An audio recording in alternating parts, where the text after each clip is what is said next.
4월이면 안산의 공기가 무거워진다고 합니다. 벚꽃이 필 무렵 수학여행을 떠난 많은 학생들이 세상을 떠났고, 그래서 벚꽃은 그날을 기억하는 지역 주민들에게 슬픔이라는 꽃말을 가지게 됐습니다. 물론 단원고 학생들뿐 아니라 차가운 바다에서 세상을 떠난 일반인 희생자들의 가족과 지인들도 4월이 아프긴 매한가지라고 생각합니다. 하지만 최근 총선 후보 토론회에 나온 차명진 미래통합당 후보의 세월호 피해자 혐오 발언은 인간에 대한 최소한의 예의도 지키지 못한 막말이었습니다. 다신 이런 일이 반복되지 않는 세월호를 그래도 추모할 수 있는 시간들이 됐으면 좋겠습니다. 토론에 앞서 오늘 토론을 함께 하실 분들을 소개하겠습니다. 우선 유경근 4.16 가족협의회 집행위원장님 모시고 짧은 인사와 소개를 들어보겠습니다. 반갑습니다. 세월호 참사 가족협의회 집행위원장 맡고 있는 예은이 아빠 유경근입니다. 말씀하신 대로 이제 4월 뒤면 세월호 참사 6주기입니다. 올해 6주기를 맞이하는 저희들 가족들의 마음은 좀 다른 해와는 많이 다른 것 같습니다. 진상 규명을 제대로 할 시간이 이제 얼마 남지 않았다는 이런 절박함이 있고요. 또 이런 절박함에 더 큰 절박함을 더해주는 것은 현재 활동 중인 검찰특별수사단이 수사를 제대로 하지 못하고 있다는 이런 평가를 또 받고 있고요. 그래서 어떻게 하면 내년 7주기까지 진상규명을 끝낼 수 있을까, 이런 걱정과 또 절박함 때문에 좀 남다른 6주기를 좀 맞이하고 있는 것 같습니다. 오늘 이 자리가 세월호 참사 진상규명을 위해서 아주 뜻깊은 그런 힘이 되는 자리가 됐으면 정말 좋겠습니다. 다음으로 박병우 사회적 참사 특별조사위원회 국장님 모시고 인사 말씀 들어보겠습니다. 네, 반갑습니다. 세월호 참사 진상규명국장 박병우입니다. 사실 몇 달 있으면 저희들 조사는 활동은 마무리가 됩니다. 올해 말에 마무리가 되고 보고서 쓰고 저희들이 이제 정리를 할 텐데 기존에 해온 것들 그리고 작년부터 열심히 해왔던 것들 아직 발표가 안 된 것들도 있습니다만은 어떻게 됐든 저희들이 조사를 마무리 짓는 순간에 100% 모든 것을 하겠다고 사실은 그렇게 오만하게 생각할 수 없습니다. 저희들이 다음에 어떤 조사가 이루어지더라도 더 이상 지적해 볼 필요가 없이 가능하다면 모든 증거와 그 상황들을 정리해 놓고 할 수 있는 것과 할 수 없는 것을 이제 조금 정리를 좀 해 들어가야 될 시기로도 사실은 보고 있습니다. 이 자리를 빌어서 이제 그 적은 인원으로 아주 여념이 없는 조사에 여념이 없는 저희 그 소수의 인원들 조사관들 같이 힘내서 해보겠다는 말씀 드리겠습니다. 다음으로 4.16 연대 안전사회를 위한 시민참여위원장이신 박진 활동가님 말씀 들어보겠습니다. 안녕하세요. 박진입니다. 참사로부터 이제 6년이 흘렀는데요. 그 6년 동안 어떤 변화가 있었나 이런 생각을 자꾸 하게 됩니다. 6년 전에 우리는 4월 16일 그날과 다른 사회를 만들겠다는 약속을 계속 했었습니다. 미안하다는 이야기를 했고 그리고 또 잊지 않겠다는 이야기를 했고 행동하겠다는 이야기를 끊임없이 했습니다. 그런데 이 6년 뒤에 오늘은 어떤가 생각을 해보면 사실은 아직도 여전히 가슴 아프고 아직도 해야 할 일이 너무 많구나 이런 생각을 하게 되는데요. 벌써 두 번째 참사로부터 두 번째 총선을 하게 됩니다. 그래서 또 남다릅니다. 이번 총선에서는 그야말로 세월호에 투표를 해야겠다. 그야말로 더 이상 이런 참사가 벌어지지 않는 그런 권리를 행사해야겠다 이런 생각하고 있습니다. 오늘 좋은 말씀 같이 나누겠습니다. 다음으로 세월호 참사와 관련해서 이제 가족분들의 많은 고소고발 사건들이 있는데요. 그 사건에 대리하고 계신 이정일 민주사회를 위한 변호사 모임의 변호사님 소개드리겠습니다. 네, 안녕하십니까. 민변 세월호 TF 단장을 맡고 있는 이정일 변호사고요. 세월호 참사 국민고소고발 대리 법률단장을 맡고 있는 역할도 하고 있습니다. 저는 또한 그 선체조사위원회 사무처장으로서 침몰 원인을 규명하는 어떤 업무를 담당하기도 했습니다. 고통은 금방 왔는데 그 고통의 원인을 추적하는 진상규명 활동은 매우 힘들고 많은 시간이 걸립니다. 아마 그 과정 속에 또 일반 그 몰지각한 분들이 가족들을 대상으로 해서 조롱 모독하고 진상규명 활동을 이제 그만 하면 되지 않았냐라는 방식으로 해서 일반 국민과 어떤 구별시키려고 하고 있습니다. 하지만 우리 사회 공동체가 가져가야 할 방향은 진상규명을 제대로 밝히고 그에 따르는 책임 있는 자를 처벌함으로써 세월호 참사 이후에는 좀 더 안전한 사회, 생명이 중시되는 사회로 갈 수 있다고 믿습니다. 그런 측면에 있어서 끝까지 진상규명이 될 때까지 그리고 책임자가 처벌될 때까지 저희 민변에서 활동하시는 변호사님들은 가족과 함께 하겠습니다. 그런 마음으로 오늘 토론에 참가합니다. 그리고 마지막으로 이제 4.16 참사 진상규명을 위해서 많은 시민분들이 함께 마음을 모아주시고 있는데요. 그렇게 함께 연대하고 계신 시민분들 중에 한 분인 조선재 씨 마지막으로 소개 말씀 들어보겠습니다. 안녕하세요. 6년이라는 시간의 무게는 정말 가족분들이나 우리 시민들이나 국민들에게 다 참으로 엄중하게 다가오는 것 같습니다. 공교롭게도 6주기는 참사 이후 박근혜 정권의 3년 그리고 그 정권이 바뀌고 문재인 정부의 3년 이렇게 어떻게 딱 거의 동일한 시간의 양이 비슷한 시간인데요. 이번 토론회를 통해서 지금까지 6년이란 시간을 전체적으로 돌아보고 또 앞으로 이렇게 세월호 진상규명에서 나아갈 것들을 한번 허심탄회하게 얘기할 수 있는 그런 뜻깊은 의미 있는 시간이 되었으면 좋겠습니다. 우선 토론에 본격적으로 들어가기 앞서 이제 최근에 차명진 그 미래통합당 후보가 발언한 것 관련해서 먼저 말씀을 좀 듣고 이제 진행을 해야 되겠다는 생각이 들었는데요. 사실 세월호 농성장에서 이제 가족들 부적절한 일이 있었다라는 식의 근거가 명확하지 않은 이야기들을 방송 토론에 나와서 이야기를 한 사례가 있었습니다. 이제 부천 쪽에 미래통합당 후보로 나온 차명진 후보였는데요. 사실 관련해서 미래통합당은 차명진 후보를 제명하지 않고 탈당 권유를 해서 사실상 총선을 완주할 수 있게 되어버렸습니다. 무엇보다도 가장 분노가 크신 게 이제 가족분들일 텐데요. 유경근 집행위원장님 말씀을 좀 들어보고 이후 진행을 하도록 하겠습니다. 100% 허위 날조, 거짓말입니다. 언론 기사를 보고 자기는 옮긴 것뿐이다라고 하는데 결국 그 언론 기사도 거짓말인 거죠. 그렇게 되면. 근데 저는 그런 이야기를 한 것보다 사실은 더 주목하는 것이 뭐냐면 그 발언에 대해서 논란이 되니까 본인이 해명을 했어요. 근데 해명하면서 이런 표현을 썼습니다. 우연한 사고인 세월호 참사, 세월호 사고. 우연한 사고를 막 정치적으로 몰고 가서 죄 없는 박근혜 대통령을 공격을 했다. 이런 식의 이야기를 했어요.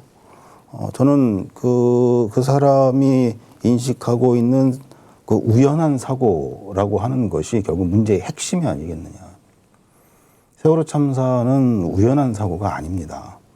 그런데 저 사람들은 계속 우연한 사고라고 우기면서 자꾸 다른 쪽으로 이 일을 끌고 가려고 하는 것이고 그것이 곧 그 사람들이 먼저 이 세월호 참사를 정치적으로 악용한다는 반증일 수 있는 거거든요. 그 부분을 좀 분명히 짚고 싶고요. 저희가 참다 못해서 어저께 입장을 좀 발표를 했습니다. 간단합니다. 있지도 않은 사실을 이렇게 막 유포하고 특히 차명진 씨 그 사람은 며칠 전에는 모 유튜브 방송에 출연을 해서 출연한 사람들과 함께 이야기를 하면서 깔깔대고 웃는 것도 또 제보가 들어와서 또 고소고발 조치를 진행을 하고 있는데요. 이렇게 무책임하게 세월호 참사와 희생자들과 저희 유가족들, 피해자들을 모욕하는 그 의도가 무엇인지 반드시 밝혀낼 것이고요. 그리고 그렇게 행한 사람들을 반드시 법적으로 처벌받고 민형사상으로 모두 책임을 물을 수 있도록 저희들은 진행을 할 것입니다. 지금 이 말씀 한 가지 꼭 드리고 싶습니다. 저는 사실 개인적으로 이 참사가 바다에서 6년 전에 있고 끝난 것이 아니라는 생각이 자꾸 들거든요. 그 6년 동안 끊임없이 참사가 벌어지고 있는 과정이라는 생각이 드는데 그중에서도 가장 사실 가슴 아프게 지금도 기억하는 장면은 뭐냐면 바로 유민 아빠가 단식한 이후에 벌어졌던 그 흑색 선전이었다는 기억입니다. 그때 뭐 유민 아빠가 뭐 이혼을 했다느니 아이에게 뭐 용돈조차 주지 않은 나쁜 아빠라 이런 선전들을 하기 시작하고 결국은 유민 아빠가 아이들과 나눴던 카톡 내용을 공개하고 그리고 용돈을 줬던 통장까지 공개하는 일이 있어서 저는 그게 너무 참혹했습니다. 피해자에게 도대체 이 사회가 무엇을 바라는지 그런 모욕과 모독이 지금까지도 이어지고 있는 거죠. 뭐 진상규명을 원하는 가족들을 뻔히 아는 그 당시에는 여당이죠. 지금은 야당입니다. 그 세월호 TFAT 위원장이었던 신모 의원이 그 허위 사실을 공개를 하는 거죠. 카톡 내용을 공개하는데 가족들이 배보상을 원하는 거다. 특별법의 질자 의도는. 근데 이건 정말 완벽한 거짓말이잖아요. 적어도 그 당의 TF 위원장이면 가족들이 무슨 요구를 하는지 분명히 알고 있었음에도 불구하고 배보상을 요구하는 그 유언비어를 카톡으로 보냈던. 이게 지금도 사실은 이어지는 거고요. 지금 차명진 의원이 정치적으로 세월을 이용해서 뭐 무고한 박근혜 대통령을 이렇게 얘기하지만 이들은 사실 모든 순간의 세월호를 정치적으로 이용했습니다. 정치적으로 이들의 슬픔, 유가족 희생자들의 이 슬픔을 정치적으로 이용하면서 자신들의 어떤 정치적 유리한 상황을 만들기 위해서 거짓을 여과 없이 매체에서 이야기하는 나쁘끄러운 짓을 계속하고 있는데요. 앞으로 가족들 사율연대는 함께 여기에 대해서 단호히 대처할 겁니다. 사실 그 사이에 좀 저희가 어떤 공식적인 입장을 자제했던 것은 이것을 들추는 것 자체가 유가족들한테 너무 큰 상처입니다. 이렇게 말로 정말 표현할 수 없는 이런 모욕적인 단어들을 사람들이 그냥 언론 기사로 보게 하는 것조차도 너무 싫었기 때문에 저희는 공개하지 않았는데 차명진 씨가 제대로 싸움을 걸었으니 본격적으로 싸우겠습니다. 용서하지 않겠습니다. 모독하는 말들 앞으로 저희 새로 구성되는 국회에도 요구할 텐데요. 피해자를 모독하는 어떤 종류의 일들도 금지할 수 있는 그런 규범들을 같이 만들어 나갈 거고요. 그리고 이와 유사한 이야기를 하는 매체 또 그리고 어떤 정치인들에 대해서도 단호히 대처하겠습니다. 세월호 참사 6주기 준비도 진행되고 있는 걸로 알고 있는데요. 좀 주되게 박진우 활동가님께서 좀 어떤 일정들이 있는지 소개를 해주시면 감사하겠습니다. 네, 우선 그 총선이 있기 때문에 총선과 관련된 저희들 활동을 좀 소개를 시켜드리겠습니다. 우선은 21대 국회가 반드시 처리해야 될 과제 5대 과제를 발표를 좀 했습니다. 첫 번째가 4.16 세월호 참사 관련 대통령 기록물을 공개하라는 것이고요. 뉴스로는 검찰이 일부 기록물 압수수색을 하고 있다고 하는데 저희는 참사 당일서부터 우리가 봐야 할 모든 내용을 모두 봐야겠습니다. 그 기록물을 통해서 참사 당시부터 어떤 일이 있었는지 분명히 좀 공개될 수 있도록 새롭게 구성되는 국회가 이것을 결의하기를 원하고요. 그리고 약속 두 번째는 코로나 때문에 실제로 사참위가 제대로 된 활동을 지금 못하고 있잖아요. 그죠, 국장님? 네, 그래서 어쨌든 이 조사 기간을 제대로 좀 확보하고 그리고 본질적으로 좀 한계가 있는 조사 인력들 보강하기 위한 이런 요구도 좀 하려고 합니다. 약속 세 번째는 김관홍법을 입법하려고 하는데요. 피해자 지원과 관련된 법이 아직 한계적입니다. 특히 민간 잠수사라거나 자원봉사자 또는 당시에 단원고에 재학하거나 또는 근무했던 교직원들 굉장히 많은 사람들이 피해 지원에서 제외되어 있는데요. 이런 피해 지원법을 새롭게 좀 구성을 하고 그리고 피해자 지원에 대해서 제대로 좀 치유하는 기관이나 이런 제대로 실질적인 치유가 될 수 있는 이런 법들이 좀 재정비되어야 되고요. 약속 네 번째로는 중대안전사고 시 국가 책임이나 피해자 권리를 보장할 수 있는 국민안전권을 좀 법제화하려고 합니다. 약속 다섯 번째는 지금 말씀드렸던 이런 피해자, 희생자들을 모욕하는 것에 대해서 처벌 규정을 강화하는 법들을 요구를 하고 있습니다. 이런 약속에 대해서 지금 출마자들의 한 300명 정도가 약속 선언을 했습니다. 그러면 저희는 이후에 총선 이후에도 이것을 계속 감시하고 요구하는 활동을 할 거고요.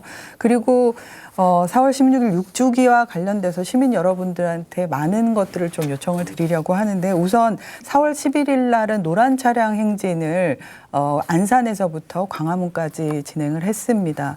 아시겠지만 뭐 코로나 때문에 접촉할 수 있는 뭔가를 할 수가 없는 상황이잖아요. 그러나 저희에게는 무엇보다 중요한 시기이기 때문에 최대한 시민들에게 알리게 하는 활동을 그렇게 하고 있고요. 그래서 주로는 온라인에서 행동들이 이어지고 있습니다. 관련한 중요한 내용들은 4.16 연대, 4.16 가족협의회, 그리고 4.16 재단 홈페이지에 있으니까 꼭 찾아서 함께 해주셨으면 좋겠고, 이거 마지막으로 하나만. 4월 16일 날 당일날 4시 16분 정각에 모두 다 알람을 맞추고 그 순간에는 함께 행동을 멈추고 같이 추모하는 행동을 해주셨으면 좋겠습니다.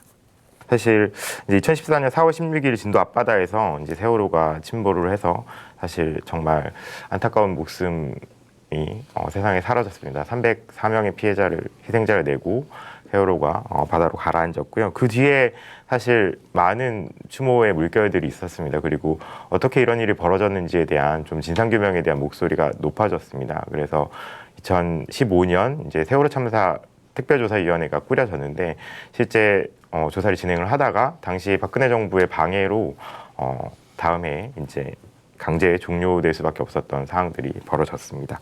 그 이후에 이제 다시 이제 선체조사위원회가 꾸려졌습니다. 사실 이제 침몰된 세월호를 인양을 해서 선체에 어떤 결함들이 있었는지, 혹은 선체에 어떤 사고의 증거들이 있었는지를 조사하는 활동들을 벌였고요. 2017년에 선주회가 구상돼서 1년 동안 활동을 하고 2018년 8월에 조사 활동을 공식 마무리했습니다. 다만 당시에는 이제 침몰 원인이 내인설, 그러니까 가령 이제 기관이라든지 이런 배 자체적인 어떤 문제들 때문에 침몰을 했다라는 주장과 이제 열린안이라는 두 가지 외부적인 어떤 충격이라든지 좀 다른 요인에 의해서 배가 침몰을 했다라는 두 가지 좀 결론을 잠정적으로 내려놓고, 이 두 가지 중에 아직 명확한 결론을 확정하지 못하고 이제 마무리가 됐습니다. 그 뒤에 이어서 이제 사회적 참사 특조위가 꾸려져서 가습기 살균제 참사와 세월호 참사 두 가지를 지금 현재 같이 조사를 하고 있는 상황입니다.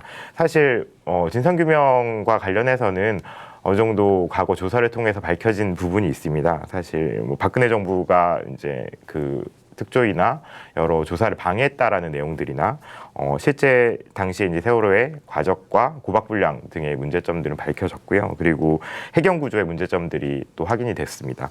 하지만 여전히 밝혀지지 않은 진상에 대한 조사를 지금 사회적 참사 특조위가 진행을 하고 있고요. 현재 사참위와 별도로 검찰도 특수단을 꾸려서 이제 조사를 진행하고 있습니다. 관련해서 가족들의 고소고발 대리를 맡은 이정일 변호사님이 어떤 부분에 대한 좀 진상규명이 더 추가로 필요한지 말씀해 주시면 감사하겠습니다. 아마 저희 가족분들이 작년 상반기부터 침몰 원인 외의 구조 과정에 대한 책임, 그리고 진상 규명 활동 방해 부분에 대해서는 형사 고소를 상당히 준비하고 있었습니다. 그래서 그 피고발 대상자를 선정하고 내용을 정리하고 있던 와중에 11월경에 세월호 참사 특별수사단이 발족이 됐고, 발족되자마자 저희들이 1차로 고소고발장을 접수를 했고, 그 다음에 2차로 고소고발장도 추가로 접수를 했습니다. 고소고발에 참여한 분들은 뭐 가족뿐만 아니라 일반 시민까지 해가지고 한 5만 4천여 명 참석하셨고, 아마 책임자 대상자는 한 80여 명 됩니다. 그런 고소고발 내용의 핵심적인 내용은 한 5가지 범주로 저희들이 나눴어요. 첫 번째는 해경 구조 과정에서 밝혀지지 않는 내용에 대한 진상규명과 책임자 처벌. 그리고 두 번째는 참사 당시 청와대의 대응과 관련돼서 국가 컨트롤 타워 역할 부재에 대한 진상규명과 책임자 처벌. 그리고 진상규명 활동 방해와 관련돼서 2014년도 수사와 관련된 수사 배합, 그리고 감사원 감사 축소, 그리고 진상 활동을 규명하기 위해서 발족된 일기특별조사위원회 조사활동 방해. 이 정도 세 번째고요. 그다음에 네 번째는 정부 반선동 행위로 규정하고 세월호 유가족을 사찰한 기모 사령부에 대한 사찰 행위에 대한 진상규명과 처벌. 그리고 마지막으로 세월호 참사에 대한 전원 구조에 대한 오보. 그리고 참사 이후에 가장 고통받는 가족들에 대해서 보수 세력들이 가족들을 조롱, 모독하고 한 그런 단체에 대해서 어쨌든 금전적 지원 행위에 대한 행위를 밝히고 그것 관련자를 처벌해달라는 이렇게 5가지 영역으로 진상규명을 요구했고요.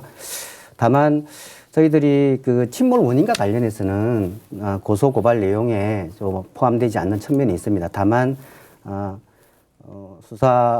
특수단하고 미팅하는 과정에서 형사처벌과 관련된 부분에 대해서는 명확히 밝히고 처벌해 주시겠지만 기대하지만 침몰 원인과 관련해서도 반드시 알아야 될 내용들이 있으면 그것도 밝혀달라고 이렇게 요청한 바는 있습니다. 네.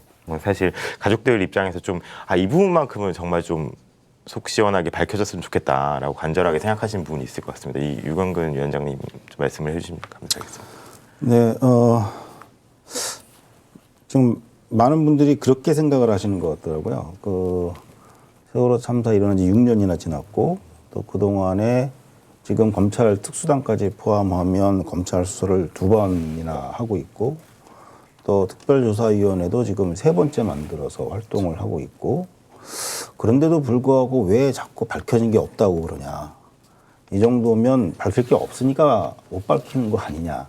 이렇게 생각하시는 분들이 좀 있으신 것 같습니다. 그런데 명확히 말씀을 드리고 싶은 것은 아무리 검찰 수사를 여러 번 하고 또 특조를 여러 번 만들었더라도 아예 한 번도 들여다보지 못한 수사 과제, 조사 과제가 훨씬 더 많습니다.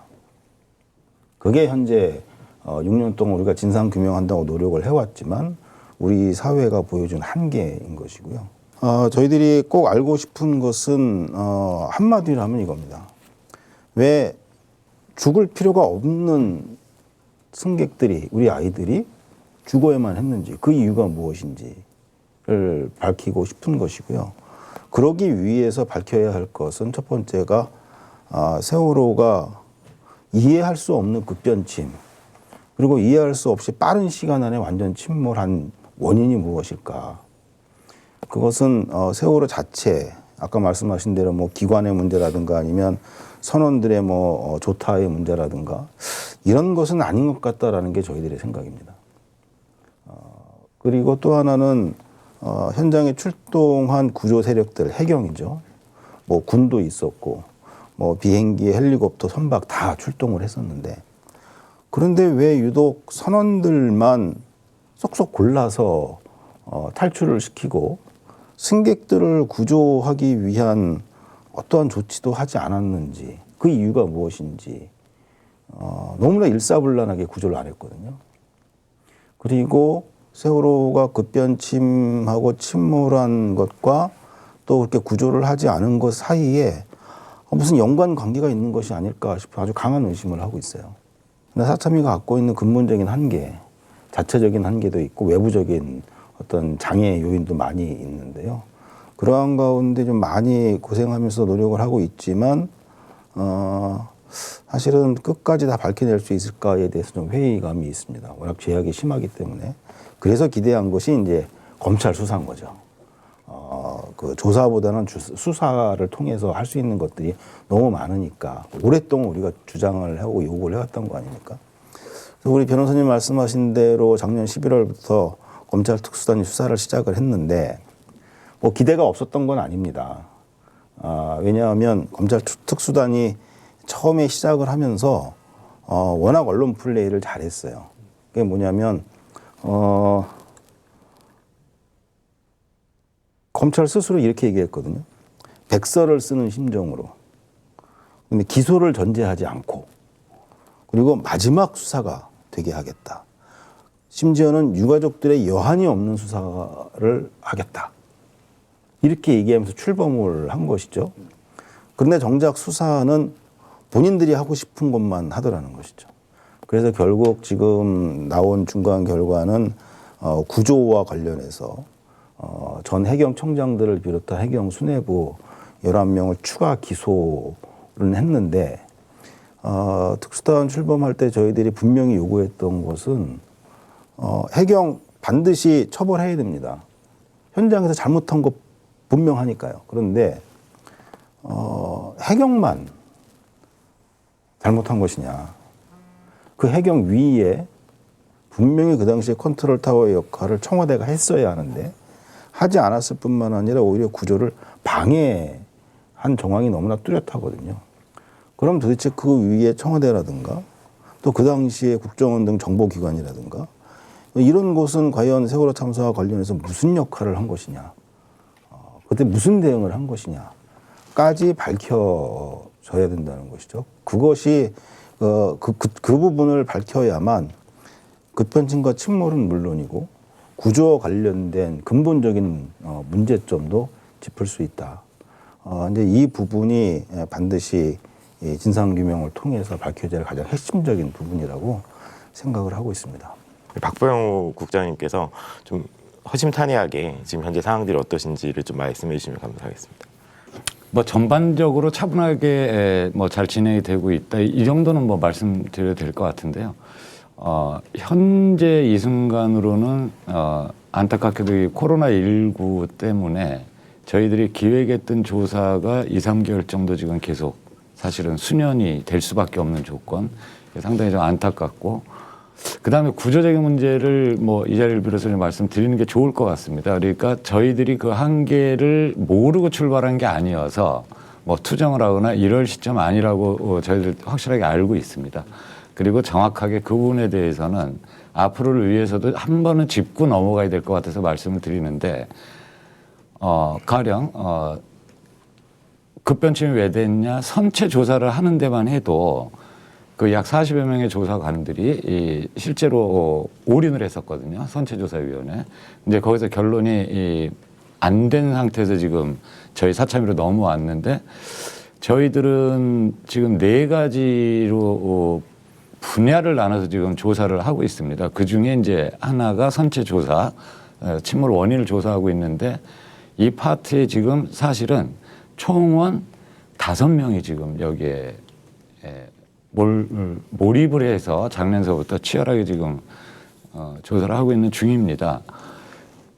물론 저희들이 할 수 있는 거는 할 겁니다. 근데 저희들은 예를 들어서 아까 우리 유경근 집행위원님께서 말씀을 하셨지만 저희들은 법에 의거해서 진행되는 조사다 보니까 정확하게 지금 대법원 판결이 나와 있습니다. 그러니까 침몰 원인에 관해서 선언 재판을 하면서 누구의 잘못으로 배가 침몰됐냐에 대해서 3심까지 다 거쳐 대법원 판결이 나와 있는데, 유일하게 선체 침몰 원인에 대해서만 모르겠다가 대법원 판결입니다.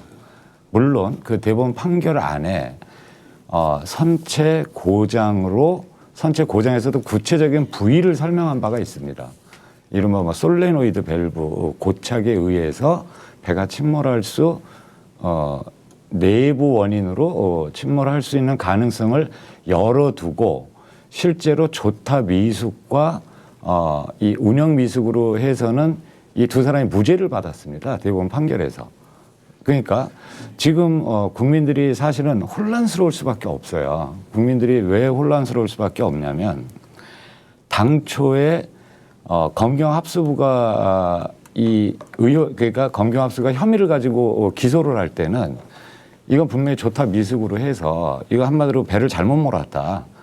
이 키를 한꺼번에 꺾는 바람에 배가 쓰러졌다라고 거의 며칠을 전 언론을 도배를 하다시피 했기 때문에 그 상황이 워낙 저희 국민들 머릿속에 각인이 돼 있는 겁니다. 그것은 혐의를 가지고 기소를 했던 거거든요. 그랬는데 1심에서는 그 혐의가 인정이 됐습니다. 그 부분이 그 두 분한테 인정이 됐고, 그랬는데 고등법원에 넘어가서 아닌 것 같다. 결론은 아닌 것 같다. 이 두 사람이 무죄가 나옵니다. 즉 이 운전 미숙으로 해서 조타 미숙으로 해서 배가 쓰러진 것은 무죄가 나오고 다른 원인이 있을 수 있다. 그 중에 이제 하나를 든 것은 이제 솔레나리 밸브 고착에 의해서 가능성이 있다. 이런 판결을 내렸고 대법원이 그것을 그대로 인용을 했습니다. 그렇다면 지금 이 순간에 대한민국 법원에서 대법원 판결까지 난 부분에 대해서는 선체 침몰 원인은 아직은 미정입니다. 그것을 선조위가 하려 했었고 지금 저희들이 지금 그걸 하고 있는 겁니다. 그래서 대한민국의 많은 국민들이 세월호가 각자의 세월호 침몰 원인을 다 가지고 계십니다. 그래서 이래서 쓰러졌을 것이다, 저래서 쓰러졌을 것이다라고 너무 많이 단정을 하고 계시는 부분들도 있어요. 그게 저희들 조사하는데 지금 상당히 좀 어려운 부분이기도 합니다. 왜냐하면 이 선박에 아주 그러니까 이것은 의지만 가지고 조사를 할 수가 당연히 없거든요. 굉장히 과학적인 지식과 이 선박에 관한 전문 지식이 있어야만 이 조사를 할 수 있는데 세월호 참사에 관심을 가지고 깊숙이 해오신 분들이 너무나 많은 분들이 이미 침몰 원인에 대해서 확정을 하고 계시는 부분들이 상당히 많습니다. 그렇기 때문에 오히려 저희들이 지금 저희들은 백지에서 조사합니다. 대부분 결과를 놓고 조사를 하는 겁니다. 그래서 이 부분에 대해서 너무 본인들의 이 확신이 좀 과해서 이 부분은 조금 더 열고 보셨으면 좋겠다. 아직까지 말씀드릴 수 있는 건 침몰 원인은 미정이다. 지금 그것을 우리가 특정해 나가기 위해서 지금 조사를 하고 있다. 그리고 저희들이 작년 그리고 지금까지도 선체 조사에 관해서는 아직 결과를 발표한 게 없습니다.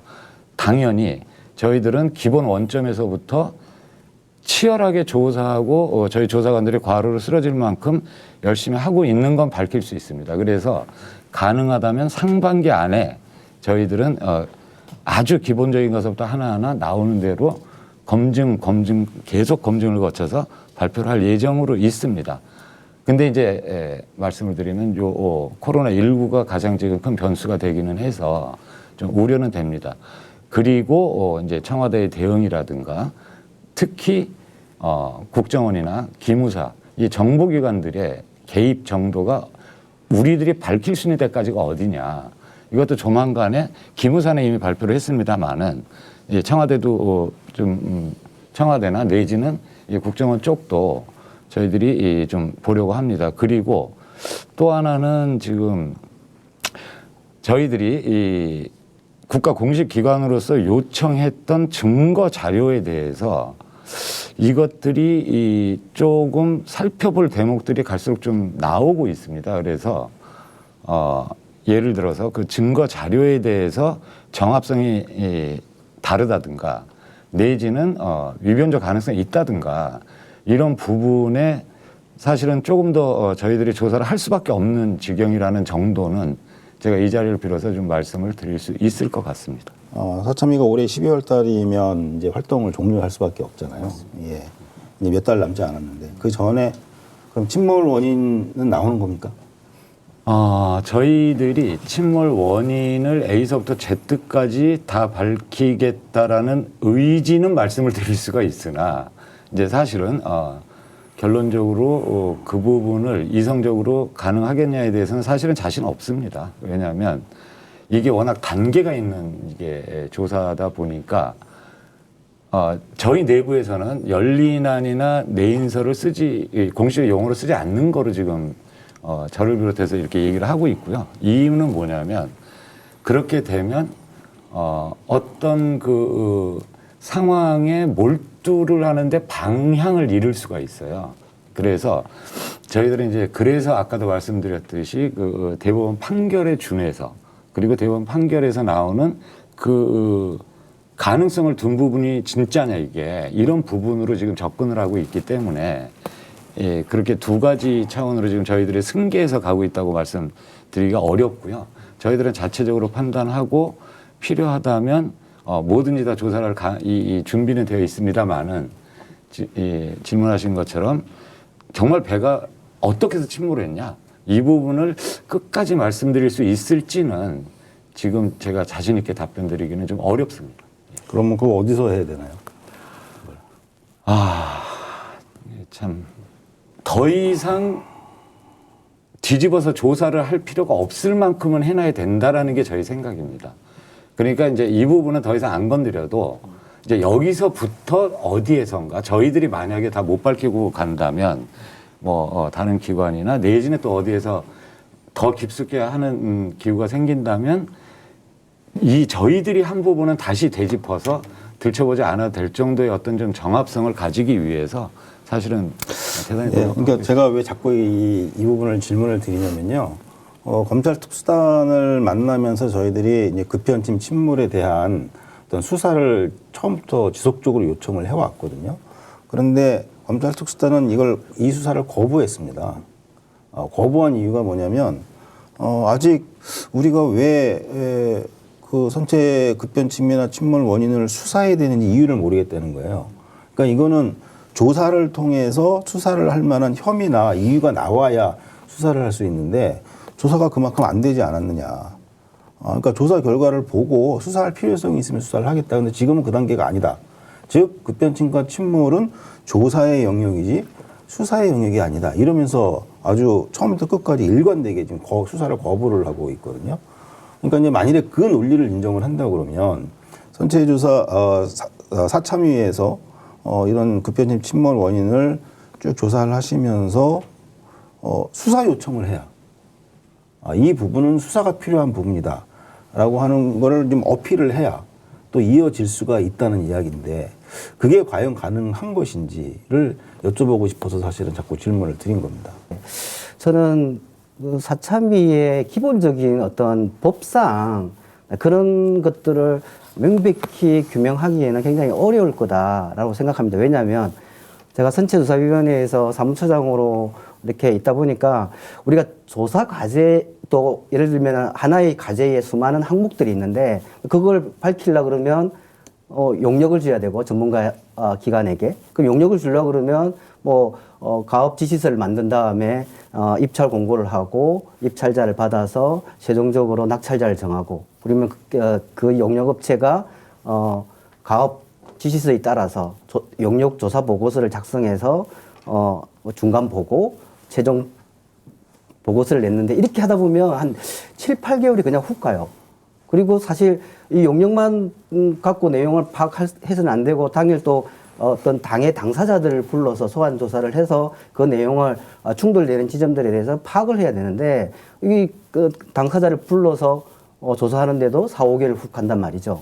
그런데 그 하나만 해도 그런데 이게 항목들이 수만 가지 있는 상태에서 저는 사참위 활동 기간 2년 자체가 침몰 원인 그리고 정부 대응의 적절성 그리고 조사 활동 방해에 대한 어떤 진상을 규명하고 책임자를 처벌하고 거기에다가 안전 대책도 내놓아야 되는 기관으로서는 저는 너무 턱없이 부족하다. 그런 점에 있어서는 저는 사참위 활동 기간이 어쩌면 필수적일 수도 있겠다는 좀 생각이 들고요. 다만 저는 이제 사참위에서 정리해 줘야 될 부분이 있다고 생각해요. 왜냐하면 이제 기존에 침몰 원인과 관련돼서 쟁점이 압축되었고 압축된 내용에 대해서 나름대로 검증을 통해 가지고 정리를 하면 침몰 원인과 관련된 수많은 어떤 의혹들과 관련돼서는 뭔가 우리 사회가 제도 개선과 관련 혹은 안전대책과 관련돼서 논의해야 되는 어떤 그와 연결되어서 좀 정리해주는 그런 측면도 역할이 꼭 필요하다. 그렇게 좀 말씀을 드리고 싶습니다. 어쨌든 검찰 특수단도 처음에 출범할 때 사회적 참사 특조위랑 협의를 하겠다라고 얘기를 했었고 실제로 일정한 간격을 두고 만나기도 하는 것 같은데 협조는 좀 잘 되고 있는지 좀 궁금한데요. 일반적으로 그렇게 나쁘지 않다 이렇게 표현하는 게 사실 맞을 거고요.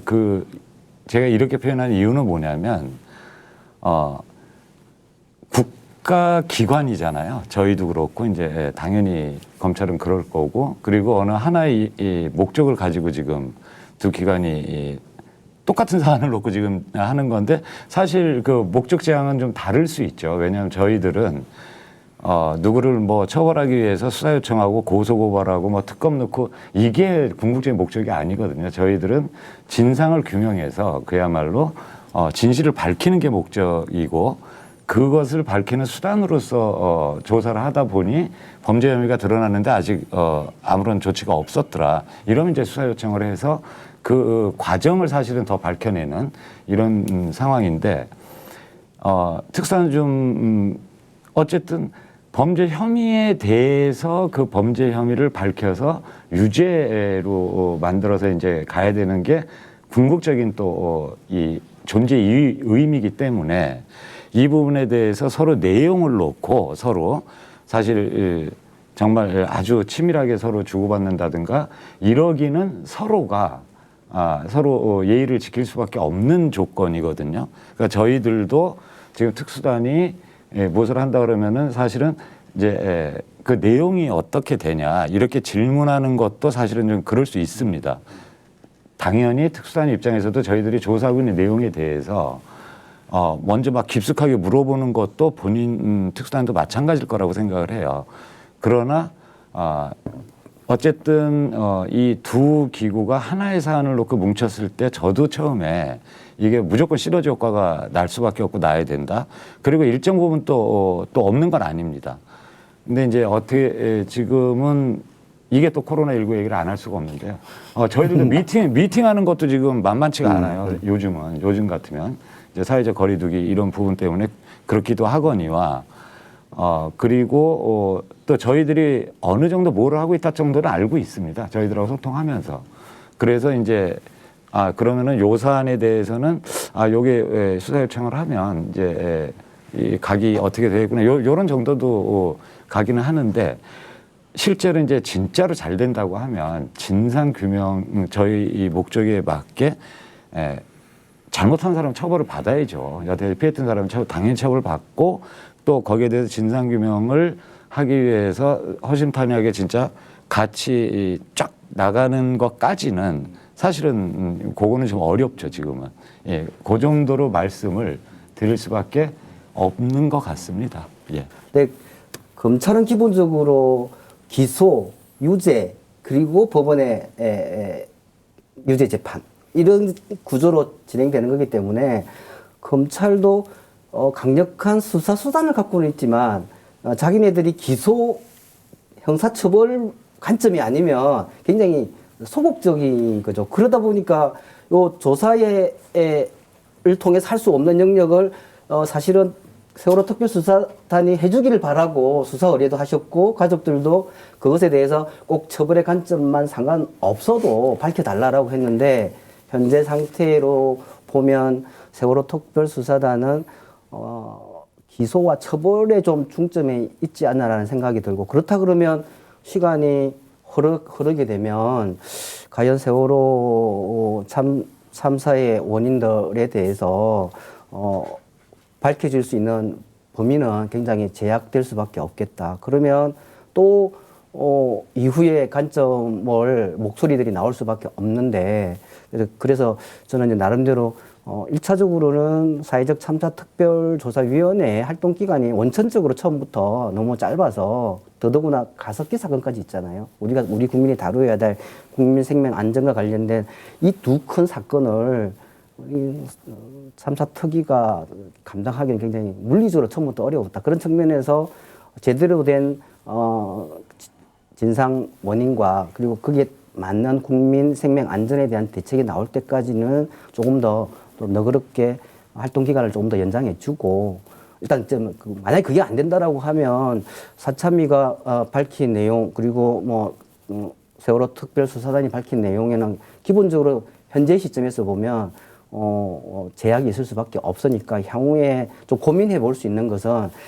저는 이제 전면 재수사라는 그런 관점보다는 그러니까 침몰 원인 혹은 조사 활동 방해에 몇 가지 압축되는 쟁점들이 있을 수 있어요. 그 외에도 많은 또 쟁점이 있을 수 있는데 그런 쟁점들에 대해서도 여전히 조사할 수 있는 어떤 기구 정도는 고민해야 된다. 여기까지 좀 말씀을 좀 드리고 싶습니다. 그 특수단 관련해서 아까 이제 국장님 말씀하실 때 저는 이제 아직까지는 특수단하고 하참위하고 협조할 부분이 많이 있기 때문에 그런 상황 감안을 하셔서 최대한 좀 부드럽게 표현을 하신 게 아닌가 이런 느낌이 좀 있습니다만 저는 좀 다르게 표현해도 되겠죠. 네. 중요한 건 사참위가 수사 요청한 건에 대해서 특수단은 제대로 수사를 하지 않거나 아예 무혐의 처분을 해버리고 있다는 겁니다. 결론적으로. 둘 중에 하나일 건데요. 저는 거의 후자 쪽이 아닌가 이런 생각을 합니다. 특수단, 수사, 변호사님이 뭐 기소와 처벌에 집중하는 그런 특수단의 성향 이걸 얘기를 하셨는데 결국 제가 요새 그거를 이제 수사의 한계라고 표현을 오히려 하고 있는데요. 수사의 한계와 그 수사 의지 또는 수사 방향의 차이 이 두 가지가 좀 결합된 결과가 지금 특수단의 수사 결과로 나오고 있는 것이 아니냐 이렇게 봅니다. 누누이 강조하지만 세월호 참사를 조사를 하든 수사를 하든 세월호 참사는 교통사고다. 아주 대형 교통사고다. 그런데 거기에 정부가 또는 구조 세력이 어떻게 대응했느냐, 적절하게 대응했느냐. 이 관점 갖고는 수사나 조사, 진상규명을 할 수가 없어요. 그 관점으로는. 침몰과 또 구조와 그다음에 침몰 이후의 대응과 그 전 과정에 걸쳐서 정부의 가장 높은 곳에서부터 현장에까지 어떤 유기적인 관계를 맺고 대응을 했는가를 종합적으로 보고 수사를 해야 되는데 검찰 특수단은 그런 시각이 지금 없습니다.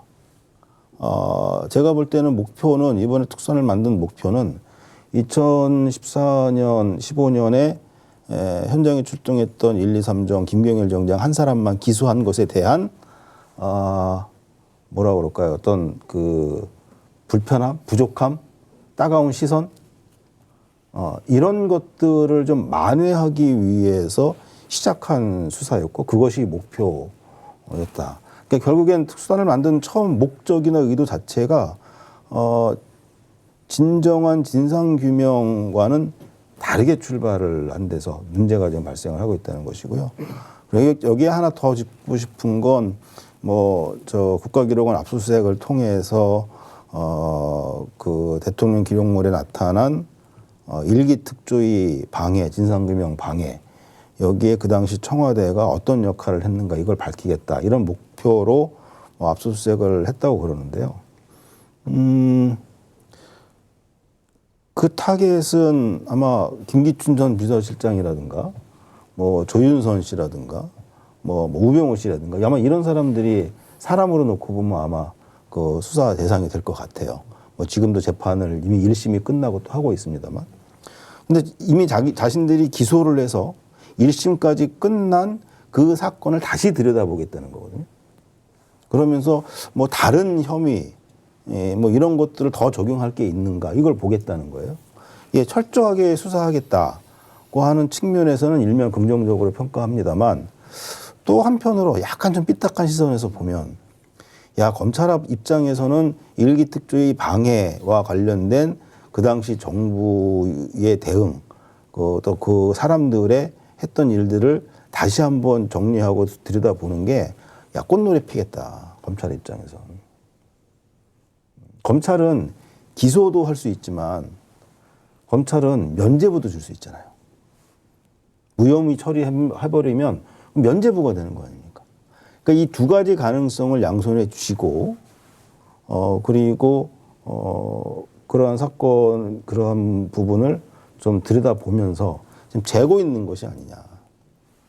그러면서 우리는 저렇게 높은 사람들을, 저렇게 어마어마한 사람들을 우리는 지금 들여다보고 있다. 얼마나 철저하게 우리가 수사를 하고 있는지 이 정도면 알 수 있지 않느냐. 이런 것도 좀 이야기하면서 무언가 좀 이렇게 그림을 그려가고 있다는 느낌이 좀 강하게 듭니다. 검찰이 대통령 기록물 봉인된 국가기록원에 있는 대통령 기록물을 압수수색을 했다고 그러는데요. 네. 제가 이 부분을 특수단을 만났을 때 처음부터 요구를 했었거든요. 대통령 기록물을 압수수색을 해서 그 내용을 모두 들여다봐야 한다. 그때 특수단의 대답이 뭐였냐면 대통령 기록물 전체를 압수수색할 수 있는 방법은 없다. 압수수색하기 위해선 무엇을 목적으로 뭘 보기 위해서 압수수색을 하는지에 영장에 적시를 해야 되고 그것을 그 영장을 받아서 제시를 하고 그 보려고 하는 그 내용이 들어있는 기록물만 가져올 수 있다는 거죠. 그러니까 아마 이번에도 모든 대통령 기록물을 다 가져오지 않았을 것이다.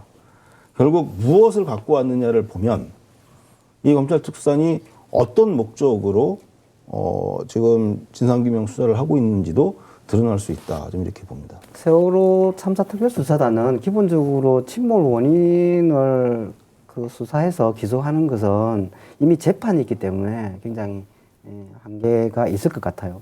그럼에도 불구하고 가족들이 요청하고 저희들이 이제 특수단을 만나면서 한 것은 침몰 원인과 관련된 몇 개에 대해서는 좀 기소와 무관하게 좀 밝혀달라고 하긴 했는데 그건 이제 뭐 어떤 식으로 밝힐지에 대한 결과를 보면 뭐 어지가 있으냐 없느냐라고 좀 읽어낼 수 있을 것 같고요.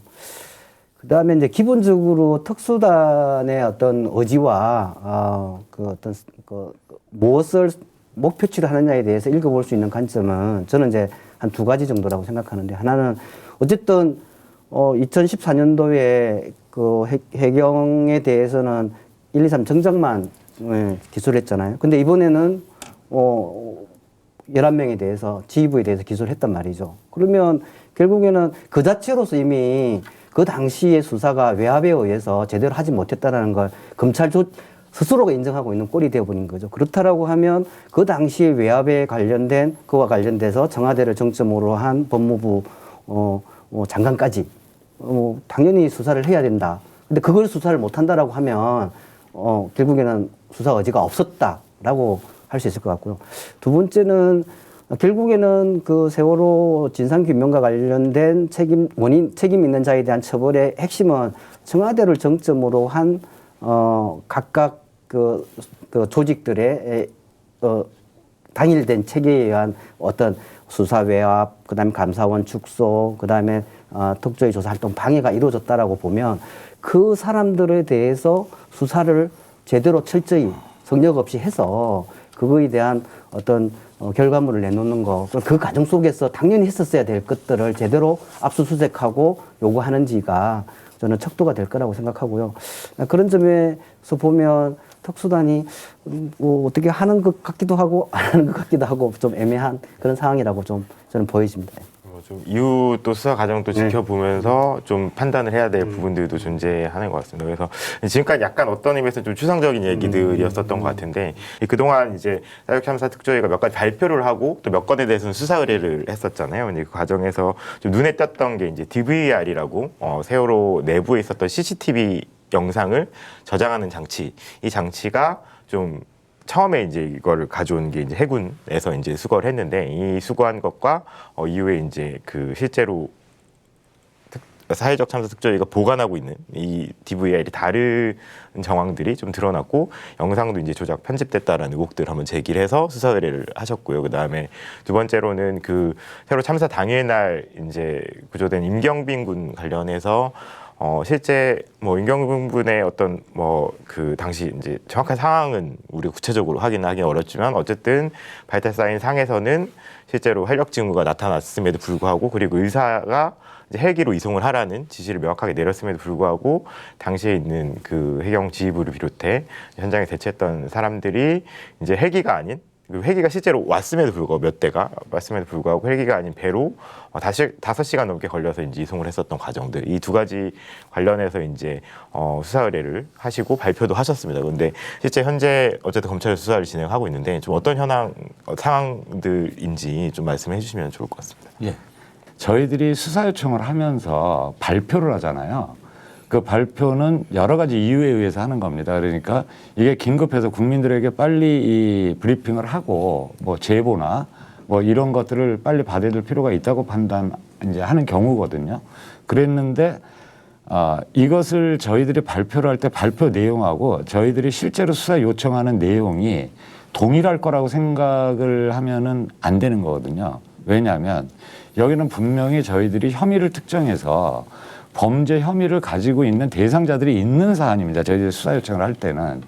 그러면 그분들은 자유로운 상태에서 우리가 발표하는 내용을 보는 거거든요. 그렇다면 가령 입을 맞추거나 이런 상황들이 있을 수 있기 때문에 아주 내밀하거나 그리고 정말 핵심적이라고 할 때는 저희들이 발표하는 내용에 포함을 안 시킵니다. 그럴 수밖에 없죠, 저희들도. 그래서 사실 이제 디비알 같은 경우는 정확하게 그 케이스인데 저희들이 발표를 할 때 물속에서 꺼내오는 거로 보였던 그 DVR, 물속에 있던 DVR이 실제로 법원에 증거자료에 제출된 그 DVR하고 다른 DVR이다. 이거를 저희들이 맨 처음에 그것을 의심하고 그것을 보려고 조사를 한 게 아니에요. 일단 수거 과정을 조사하는 과정에서 보다 보니 아무리 저희들이 특정을 해봐도 그리고 저희들도 저희들 결과만 가지고 덜컥 발표를 할 수가 없거든요. 그러면 적어도 검증 과정을 거쳐서 거의 확실하기 때문에 이제 저희들은 게다가 전원위원회 위원들이 설득이 돼야 됩니다. 그래서 다 만장일치로 설득을 해서 이제 제출을 한 건이었는데 묘하게 자관 또 일부 언론에서 몇 가지 이제 아이템을 놓고 그 포인트를 놓고 이제 반론을 주셨고 저희들이 특별한 대응을 안 했었어요. 근데 왜 그럴 수밖에 없냐면 그런 부분에 대해서 저희들이 또 그것이 아닙니다라고 차분하게 설명을 하면 이제 중요한 내용을 저희들이 얘기를 해줘야 되는 거예요. 그래서 참고만 이제 할 수밖에 없었는데 뭐 지금은 이제 좀 답답해 하시는 분들이 좀 많아서 뭐 간단하게 좀 말씀을 드리는 게 좋을 것 같습니다. 그래서 아마 제기됐던 것이 아마 3가지 분야였던 거로 아는데 묘하게도 저희들이 중요하다고 생각해서 그 부분들은 사실은 달리 특정을 해가지고 수사 요청할 때 수사 요청 내용 그러니까 발표 내용과 다르게 이제 또 하나의 그 자료들을 좀 집어넣는데 이 3가지가 다 거기에 해당되는 거였어요. 근데 사실과 좀 부합하지가 않아서 뭐 거기에 대해서 특별하게 대응을 하거나 그럴 필요가 없었다고 말씀을 드리는 게 좋을 것 같아요. 그럼 이제 그게 뭐냐? 이렇게 되면 아직도 사실은 특수단이 무혐의 처벌은 정확하게 한다고 발표를 한 게 아니고 저희들이 제출했던 자료를 또 내밀하게 보고 있기 때문에 뭐 보고 있는지 아니면은 이제 확실하게 아닌지는 뭐 제가 뭐라고 할 얘기가 아니어서 그러나 공식적인 발표가 안 났기 때문에 저희들도 그 얘기를 함부로 하기는 어렵죠, 사실은. 근데 이제 그 맥락이 있다는 거, DVR에는. 그러니까 분명히, 해군이 들어가서 꺼냈는데 그 꺼낸 놈과 말하자면 꺼낸 물건과 밖에 나와서 수거돼서 증거자에 제출된 이게 다르다는 것은 아직 저희들은 명확하게 확인하고 있고요. 그거 외에 수거 과정에서, 실제로 뒤에서 커넥터를 풀러서 수거하지 않았다라는 저희들은 또 다른 증거가 명확하게 있습니다. 그래서 이제 그 부분을 제출을 했던 건데 아마 수사하는 입장에서는 저희들은 포인트를 뭐냐면 그것이 바뀌었다면 저희들은 바뀌었다고 특정하잖아요. 그럼 이게 증거인멸이거든요. 그래서 증거인멸 혐의로 저희들은 수사 요청을 한 거여서 실제로 수거에 참여했던 인원들이 증거인멸 혐의를 가지고 있었다는 거고 거기에 대해서만 이제 딱 밝혀내기를 저희들은 요원에서 수사 요청을 했는데 아마 왜 그런 짓을 했냐 이런 육하원칙에 의해서 이렇게 쭉 다 뭐 맞춰야 된다. 거기에 좀 답답하게 그게 안 맞는다 이런 얘기를 저희가 들은 적은 있어요. 근데 이제 검찰 쪽에서 그렇죠. 그래서 이제 그 부분까지 뭐 저희들이 논평할 상황이 아니고 그러니까 저희들은 진술은 믿을 수가 없습니다. 사실은 아시겠지만 이게 6년이 지났고 진술에서 자백을 받아서 우리 증거와 함께 제출하면 너무 좋겠죠. 그러면 사실 이제 진실이 규명되는 건데 저희들한테 조사를 받는 분들은 대부분이 이미 검찰에서 이미 다 한 번씩 경찰에서 조사를 받았던 분들이고 단 한 번도 진술을 번복해서 진실을 밝히는데 협조한 분들이 아쉽지만 없어요. 안 계시는 거기 때문에 그래서 저희들이 이 수사 요청을 할 때는 증거라는 것에 더욱더 무게를 두는 겁니다. 진술과 증거가 배치되는 상황에서 이게 만약에 이제 수사 요청이 들어가면 그것을 어떻게 판단할 거냐. 그건 이제 특수단의 몫이기 때문에 이제 저희들은 조금 더 적극적으로 해줬으면 바람을 가질 수밖에 지금 없다. DBR을 해서 이렇게 좀 일단 말씀을 드리고요. 근데 이제 여기서 그러면 이제 우리가 검찰이 기대하는 것은 그걸 기반으로 해서 사람들을 불러다가 조사해서 진술도 받아내고 더 확실한 증거도 확보하고 이제 이걸 기대하는 거 아닙니까? 그리고 진술을 하는데 그 진술이 진짜인지 아닌지 거짓말인지 진실인지 사실 이것도 검찰이 가려내야 되는 거고요. 거짓말을 하는 것 같으면 그게 거짓말이라는 걸 또 검찰이 입증을 해야 되잖아요. 그런데 이 증거는 증거대로 그렇게 중요하게 생각하지 않는 것 같고 동시에 피의자들 내지는 참고인들을 불러서 조사하면서 진술을 받을 때 그냥 그 진술을 있는 그대로 받아들이는 것 같다는 느낌이 자꾸 드는 거죠. 이 DVR 쪽도 마찬가지고요. 그다음에 경빈이 건도 뭐 좀 이따 말씀하시겠지만 그 건도 마찬가지고 물어봤더니 자기는 아니라고 그런다. 그런데 그게 아니라는 걸 거짓말이라는 걸 우리가 입증하기가 좀 곤란하다, 어렵다, 방법이 없다. 이러고 그냥 그걸로 뭐 기소를 하기 어렵다느니 뭐 좀 더 뭐 조사가 필요한데 쉽지 않다느니 이렇게 얘기를 하고 있는 게 저는 굉장히 답답한 거예요.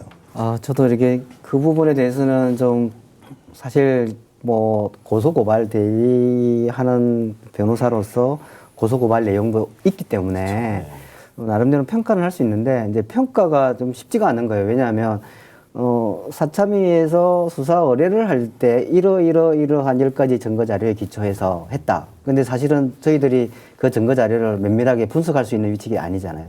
다만 어떤 보도 자료를 토대로 하는 거고. 그다음에 특수단도 나름대로 뭐 이렇게 수사를 했더니 조금 현재 상태로는 좀 어려운 취지다라고 이야기를 해서 뭐 일단은 더 뭐 수사를 하는가 보다 생각은 하고는 있는데 당장에 이제 아마 그 유경근 집행위원장님은 좀 이런 취지도 좀 포함되어 있는 것 같아요. 제가 이해하기로는. 그러니까 우리가 아무런 증거도 없고 아예 적용 법조도 안 된다라고 하면 당연히 여기에서 마무리할 수도 있겠죠. 할 수도 있는데 충분하게 적용할 수 있는 어떤 법 조문은 있고 다만 이제 증거 판단이 이걸 법적으로 기소를 해서 유죄를 받을 수 있겠다 없다 한계선상에 있는 사안들에 대한 판단을 특수단이 어떻게 하느냐가 좀 적극적인 수사 의지를 읽어낼 수 있는 하나의 기초가 될 수가 있는데 현재 상태에서는 좀 기소가 어렵지 않냐라는 의견을 계속 듣다 보니까 좀 소극적인 게 아닐까 그런 생각도 들고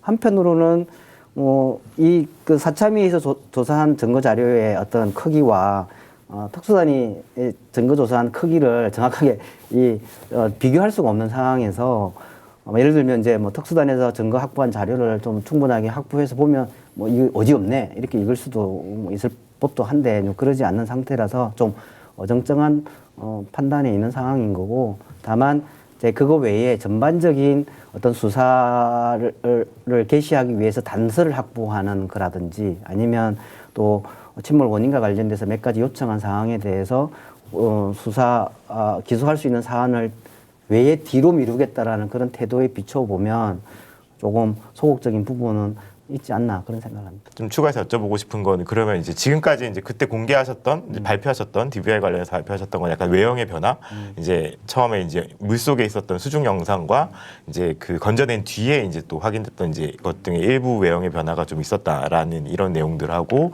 이제 영상 관련해 가지고 좀 이제 좀 석연치 않은 지점들이 있었다 이런 정도로 발표를 하셨는데 그 이외에 좀 추가적인 증거들을 살짝 참 특조위는 가지고 계시고 그 부분에 대해서는 좀 확신을 하실 부분이 있다라고 좀 이해를 하면 될까요? 그렇죠. 이렇게 생각을 하시면 될 것 같아요. 그러니까 이제 이 영상 화질이 좋은 거는 1초에 이게 16프레임, 18프레임, 32프레임까지 가는 것들이 있거든요. 그러면 1초를 그렇게 쪼갠다는 거예요.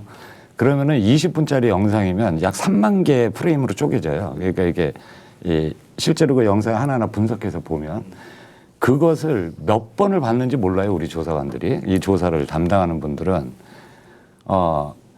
그러니까 근거 없는 확신이 아니고 그 정도의 노력을 투하하고 그 정도의 증거 능력을 가지기 위해서는 그런 의지가 없이는 이게 증거를 잡을 수가 없는 거거든요. 이제 검찰 쪽에서 무혐의가 된 이유가 명확하게 밝혀지면 저희들도 이제 그것을 평가를 할 수가 있겠죠. 최근에 보도들을 보면 이제 검찰에서는 내부적으로는 무혐의 처분을 고려하고 있다라는 보도들이 나오고 있습니다. 지금 당장의 무혐의 처분을 발표했다거나 이런 건 아닌데요. 그런 상황에 대해서 뭐 좀 어떻게 보고 계신지 말씀을 좀 들어보는 것도 필요할 것 같습니다. 이것은 핵심이 어느 순간인가 묘하게 빗나간 것 같아요. 왜 경비니 건이 발표가 됐을 때 과연 이렇게 갑자기 특수단이 만들어질 정도로 했었나? 사실 그 부분은 한번 저는 생각을 해봐야 된다고 생각을 해요. 왜냐하면 저희들이 이 수사 요청을 했을 때 핵심은 경빈이가 살아있어서 한 게 아니에요. 경빈이가 살아있다고 저희들이 특정을 한 게 아니라는 거예요. 이게 어떤 얘기냐면 정말로 국가적인 재난 현장이잖아요. 재난 현장에 이 몇 명 되지도 않았어요. 그때 말하자면 그 물 밖으로 나온 사람들이. 그랬는데 이제 학생 입장에서는 두 번째로 이 학생이 이제 발견이 됐는데 이 학생이 계속해서 물 속에서 있었다는 증거도 없어요. 물 위에서 표류하다가 그 당시에 발견됐을 수도 있어요. 그러면 과연 자, 맨 처음에 발견을 했을 때 맥박이었고 심정지 상태였고 입가에 포말이 약간 있었고 그런데 이렇게 진술을 했던 이 사람들이 저희들한테 와서 진술을 했던 해경들이 나중에 가서 진술이 핵심적인 부분에서 살살 바뀝니다. 이게 특수단에 가서 보니까 바뀌는 것 같고 또 모 언론사하고 인터뷰를 할 때 또 살짝 바뀌어요. 핵심적인 부분이 그렇다는 겁니다. 재난 현장에서 뭐 화재 현장이든 아니면 그런 그 수해 현장이든 간에 어떤 한 국민이 그 현장에서 발견이 됐어요. 그럼 그 생존 여부를 누가 판단을 하느냐는 거예요. 생존 여부는 왜 법에서 의사만 판정하게 돼 있을까요? 자, 만약에 이거를 역질문을 그러니까 반문을 하면 그럼 누구라도 현장에 출동한 공권력이 이 사람 보니까 맥이 안 뛰고 이 사람 보니까 막 거의 몸이 뻣뻣해서 죽은 것 같아요. 사망한 것 같아. 그래서 본인들이 스스로 판단해가지고 시신 처리를 하면은 용인이 된다는 거냐는 거예요. 저희들의 수사 요청 요지는 왜 의사가 판단하게 돼 있냐면 얼마든지 생존 가능성, 특히 익수자에 관해서는 심정지 상태가 오래 갈 수 있다는 게 의학계에서 나와 있는 거예요. 자, 그리고 물 속에서 그 시간 동안 몇 시간 동안 물 속에 있었다라는 어떤 증거도 없어요. 최초 발견됐을 때가 구명복을 입고 물 위에 있는 것이 발견된 상황인 거예요. 그 전 상황은 어떤 상황도 모르고 그리고 꺼냈고 그리고 삼천 구함 그 의무실에 가서 그러니까 본인들도 이거를 했죠. 심호 CPR을 계속 했는데 저희들이 범죄 행위로 특정한 행위가 어떤 행위냐면 그래서 헬기가 왔다고 분명히 방송에 나오잖아요. 그래서 헬기를 태우러 갔어요. 그리고 헬기를 태우러 갔는데 함내 방송에서 그것도 아주 공개 함내 방송에서 익수자 피정으로 갑니다라는 지시가 내려오는 거예요.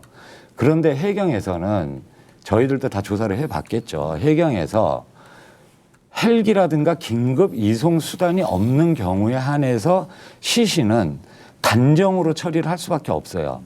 그러니까 이 환자가 됐든 누가 됐든 이 위급한 상황에 단정으로 갑니다라는 이 표현, 그 지시는 이 익수자를 그냥 시신으로 자의적으로 판단하는 거예요.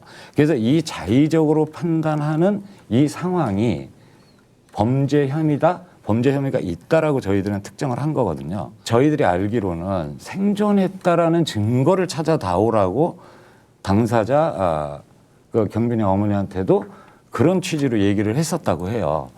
그러면은 저는 역으로 묻고 싶은 거예요. 사망했다는 근거는 무엇이냐?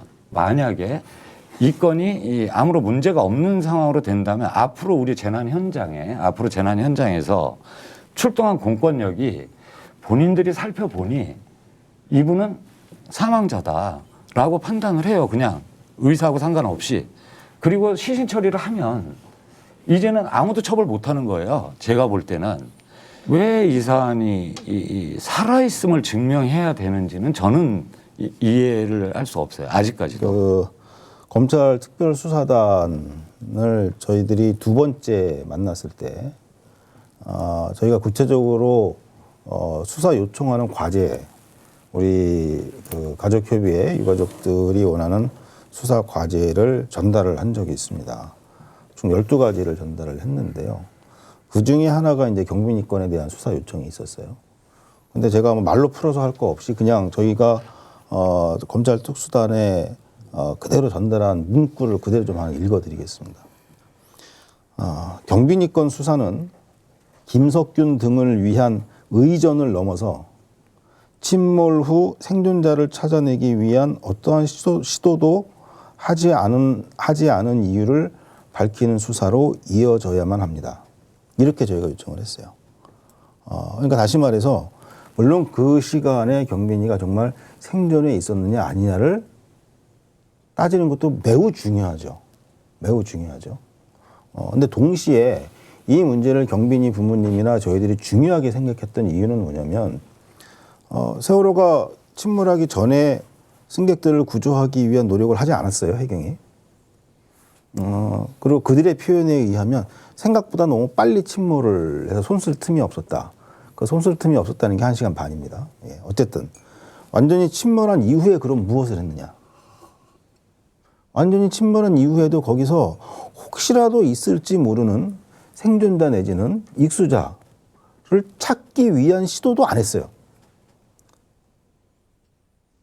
저희들은 그 문제를 지적을 하는 겁니다. 이 수사를 통해서 세월호 참사 당시에 그리고 침몰 이후에 과연 이 정부가 해경이 무슨 일을 했느냐, 어떻게 대응을 했느냐, 이 전 과정을 밝혀달라.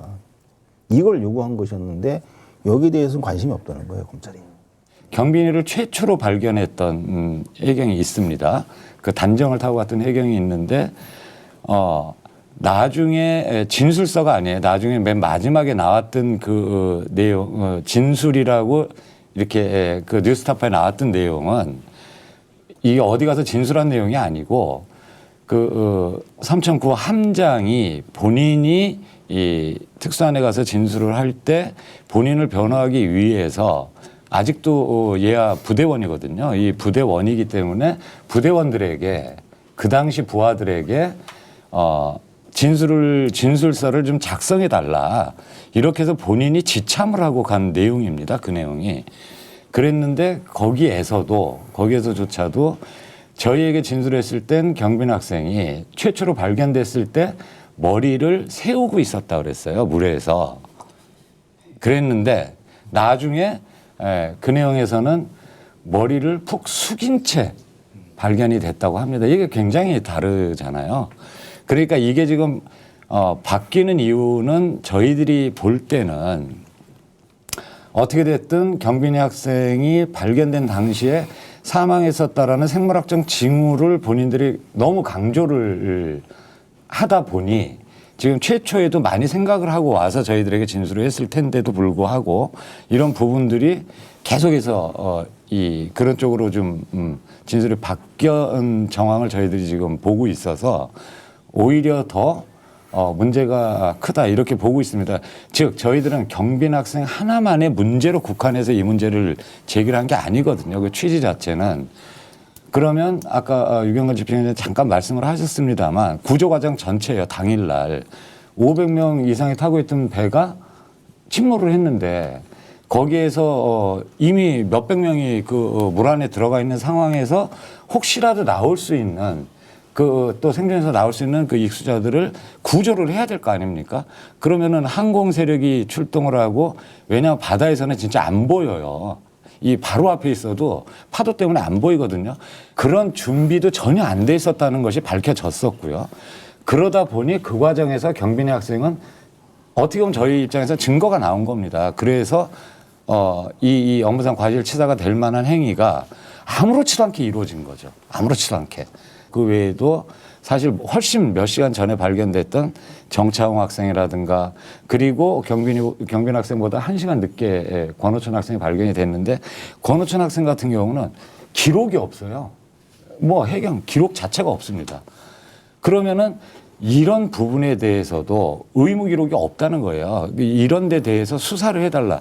저희들이 할 수 있는 거는 더 이상 이제 하기 어려우니 이제 그래서 저희들이 수사 요청을 한 것인데 그 수사 요청에 대한 취지, 안전사회를 위한 그 취지는 다 사실은 자칫하면 이게 그 취지가 다 바래버리기 때문에 저는 이 부분은 굉장히 신중하게 다뤄야 된다라고 생각을 합니다. 근데 아무래도 가족분들이 보기엔 좀 답답하거나 미흡해 보이시는 부분도 있으실 것 같다는 좀 생각이 듭니다. 그래서 그런 부분 관련해서 좀 직접 유경근 집행위원장님이 이제 국장님한테 질문을 해주셔도 좋을 것 같습니다. 네. 저는 이 특별조사위원회 3번을 만들고 경험을 하면서 좀 가지게 된 생각이 하나 있습니다.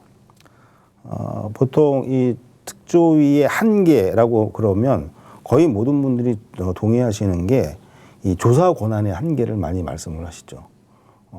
저희가 처음부터 우려했던 상황입니다. 조사 권한만 가지고 과연 진상규명이 가능하겠느냐. 결국 수사권이 있어야 한다를 처음부터 주장을 해왔는데 그게 어쨌든 다 반대를 해서 그렇게 되질 못했죠. 그래서 결국 이 특조위는 처음부터 태생적인 한계를 갖고 출발을 했다고 평가할 수밖에 없습니다. 그렇다고 해서 그 태생적인 한계가 있기 때문에 지금 사참위가 조사하는 과정이나 성과가 어쩔 수 없다라고 인정하자는 뜻은 결코 아닙니다. 근데 여기서 제가 한 가지 더 말씀을 드리고 싶은 건 태생적인 수사권이 없는 조사 권한만의 어떤 부족함, 그 태생적인 한계와 함께 그보다 더 근본적인 태생적인 한계가 있더라. 그것은 이 특조위를 구성하는 단계, 법을 만들고 특조위를 구성하는 단계에서부터 잘못되어 있었다. 이 3번의 특조위를 구성을 할 때 모두 다 국회, 여야, 정당들, 주요한 정당들이 자신들이 원하는 사람들을 추천을 해서 위원회를 구성을 한 겁니다. 그런데 모두 다 아시지만 거기에 주요하게 가장 큰 지분을 갖고 참여한 정당 중에는 세월호 참사 당시의 여당이었던 그리고 세월호 참사의 책임으로부터 자유로울 수 없는 또한 세월호 참사 진상규명을 집요하게 방해하는데 앞장서서 역할을 했던 그러한 정당과 그러한 정치 세력들이 특조위를 만드는데 개입을 했다는 얘기예요. 그래서 결국 위원회를 보면 그중에 상당수가 진상규명에는 의지가 없을 뿐만 아니라 아예 세월호 참사는 그냥 단순 교통사고인데 무슨 진상규명을 할 게 뭐가 있냐.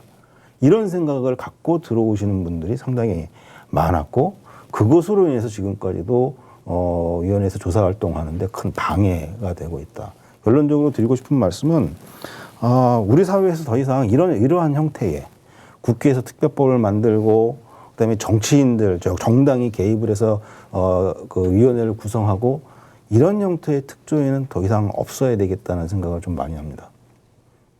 이런 방식의 조사기구로서는 어떠한 재난참사도 진실을 밝히기엔 정말 어렵겠다.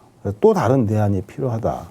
저는 장기적으로는 그렇게 좀 생각을 하고 있고요. 현실적으로 현재 사참위의 문제를 봤을 때에는 모두가 다 동의하시는 걸 거예요. 너무나 적은 인원. 그래서 아까 그러셨잖아요. 선체 조사하는데 식물 원인 조사하는데 5명이 하고 있다고요. 말도 안 되는 얘기입니다. 선체 조사위원회에서 그보다 훨씬 더 많은 인원들이 그렇게 집요하게 달라붙어도 결론을 못 내렸어요. 물론 기간도 짧았지만. 그래서 좀 사참위에 좀 간곡히 부탁을 드리고 싶은 건 이런 현실적인 조건 우리가 다 알고 있는데 그러면 뭐 어떻게 하냐 이럴 수밖에 없는데라고 이렇게 좀 받아들이지 마시고 우리가 진상규명해야 되는 핵심적인 과제들이 있잖아요. 가장 중요한 고리가 되고 핵심이 되는 것들 이런 과제들만 좀 남겨놓고 그 과제들에 부족하지만 그 인원들이 모두 달라붙어서 함께 조사를 할 수 있도록 올 한 해만이라도 그렇게 좀 이 사참위를 좀 재편도 하고 개편도 하고 좀 이렇게 좀 조사 활동을 해주시면 좋겠다. 좀 이런 부탁을 좀 드리고 싶습니다. 그런데 이제 제가 참여했던 위원회 하나를 예를 들면 저는 경찰청 인권침해 진상조사위원회를 얼마 전까지 이제 위원으로 참여를 했는데 심지어 이 위원회는 경찰청 훈령으로 만든 위원회였거든요. 국회를 통하지도 않은 그냥 내부 위원회였음에도 불구하고 용산 참사 그리고 쌍용차 해고 사태 그리고 강정 밀양 뭐 이런 좀 시간이 지난 그런 사건들에 대해서도 어쨌든 굉장히 큰 한계를 가졌음에도 불구하고 뭐 이를테면은 내부 훈령에 의해서라고 하지만 경찰이 추천하는 위원도 있고 또는 뭐 시민사회가 추천한 위원도 있고 뭐 이런 뭐 그냥 특별위원회와 비슷한 구조의 한계를 갖고 있었음에도 불구하고 그리고 유의미한 조사 내용을 만들어냈거든요. 한계는 있기는 하지만 이건 사실은 그래서 위원회 구조가 갖고 있는 아주 한계라는 것에도 불구하고 아주 한정된 자원에 의해서도 이 조사관들이 얼마나 해낼 수 있는가 이것도 저는 사실 있는 것 같아요. 그래서 지금 조사위원회가 굉장히 많은 걸 보여주셔야 되는 것이 이제 국민적 기대라는 것. 그리고 적어도 이 행정부는 진상규명을 방해했던 행정부는 아닌 거잖아요. 지금 정부는. 그렇다면은 조사위에 지금 사참위가 제대로 된 조사 결과를 내놓지 못한다. 유의미한 것을 내놓지 못한다. 이것은 이 정부에 대한 책임을 묻지 않을 수 없다고 생각하고 지금은 적어도 저 같은 국민들은 뭐 하는지 모르겠다라는 이야기가 나오는 거죠. 그나마 경빈 이 소식을 들었을 때 그래도 사참위가 뭘 하는구나라는 걸 저희는 좀 가능성을 봤던 건데 그런 유의미한 결과들 국민들이 볼 수 있을 때 이 정부는 좀 다르구나. 이 정부의 사참위는 좀 다르구나. 이런 걸 내는 거는 지금 이제 사참위에게 달린 과제라고 생각을 합니다. 근데 지금 시간이 꽤 많이 지났어요. 검찰 수사가 진행된 지. 그런데 지금까지 청와대나 법무부는 전혀 어떤 그거에 대한 그 코멘트가 없습니다. 입장 표명이 없는 것으로 알고 있거든요. 검찰은 행정부 소속의 사정기관이잖아요. 대통령을 수장으로 두고 있는. 그러면 법무부와 청와대는 어떤 직간접적으로 검찰에 대한 관리감독 책임이 있는 게 당연하지 않습니까? 근데 전혀 말씀이 없어요. 박근혜 때는 청와대가 컨트롤 타워가 아니다라고 얘기를 했는데 지금의 청와대는 그럴 수가 없잖아요. 지금 청와대는 다른 것들도 컨트롤 타워지만 특히나 세월호 진상규명에 있어서는 더더군다나 컨트롤 타워가 돼야 된다라고 저는 생각을 합니다. 네, 이렇게 전혀 이렇게 반응이 없고 피드백이 없다라는 것은 지금의 이 검찰 재수사가 문재인 정부의 전면 재수사라고 이렇게 이름을 짓기에는 무리가 있지 않나. 윤석열의 재수사라고 이렇게 구분을 좀 둬야 되지 않나라는 저는 생각이 들어요. 검찰뿐만 아니라 국정원. 정말 국정원은 그 정황 여러 가지 그 커넥션이 정황 증거들이 제가 알기로는 차고 넘치는 것 같은데 건드리지를 않고 있지 않습니까? 저희는 줄기차게 이 진실규명이 문재인 정부 임기 내 완수돼야 된다라는 걸 굉장히 중요하게 생각을 합니다.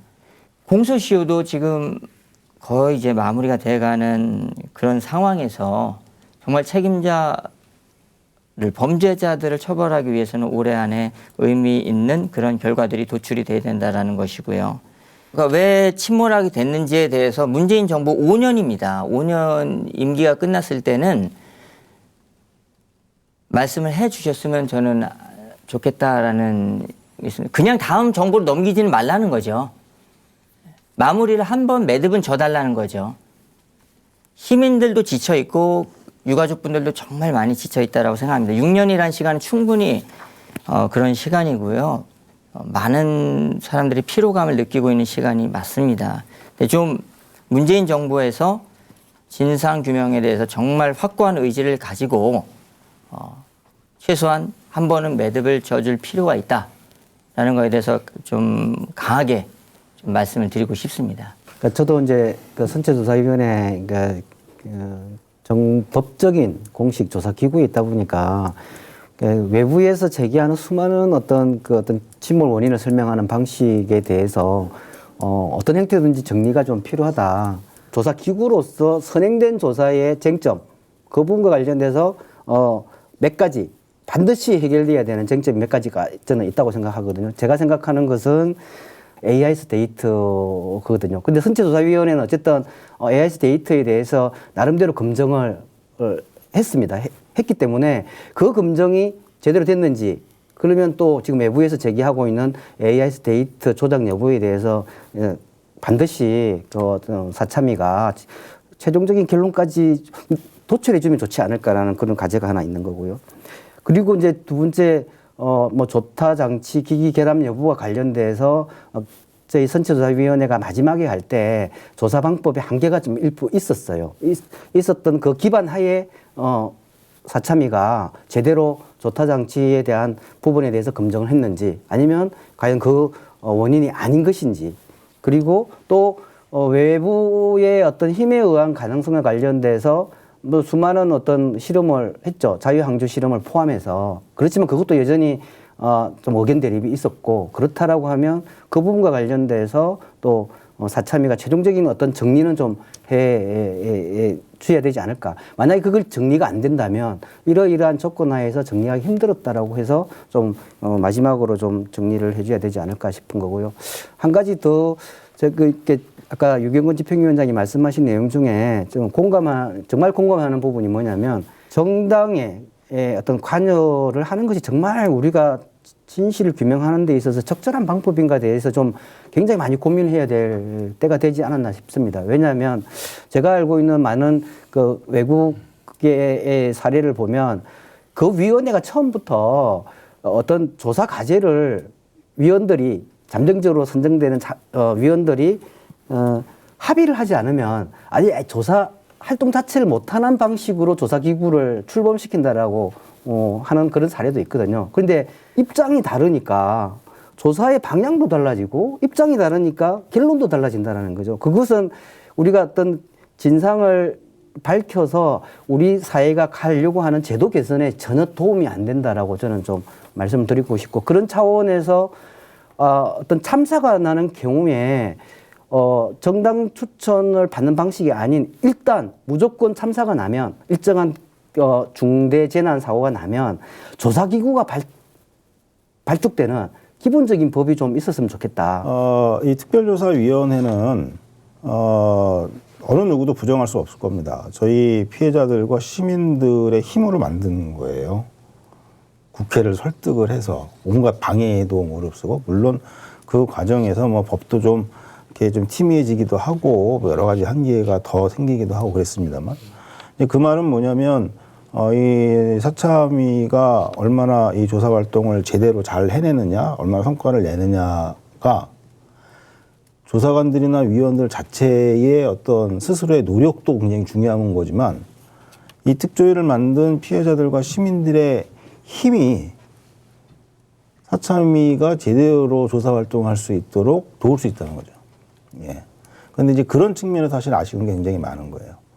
물론 그건 이해를 합니다. 사참위가 이게 독립조사기구인데 독립조사기구로서 뭔가 이렇게 열심히 이렇게 조사를 하는 과정 중에 뭔가 다른 외압이라든가 뭐 이런 것들이 이제 작용을 하면 안 되니까 굉장히 좀 이렇게 방어적일 수밖에 없고 뭐 차단을 칠 수밖에 없고 또 하나는 이제 그 사참위의 활동이 정치적으로 달리 해석이 되거나 악용이 되는 것도 또 경계를 해야 되고 근데 이런 입장은 뭐 이해를 분명히 합니다만 근데 이게 너무 그렇게 하다 보니까 몇 번 지적이 나왔는데 도대체 지금 뭘 하는지 알려주는 게 없고 알 수 있는 방법이 없다.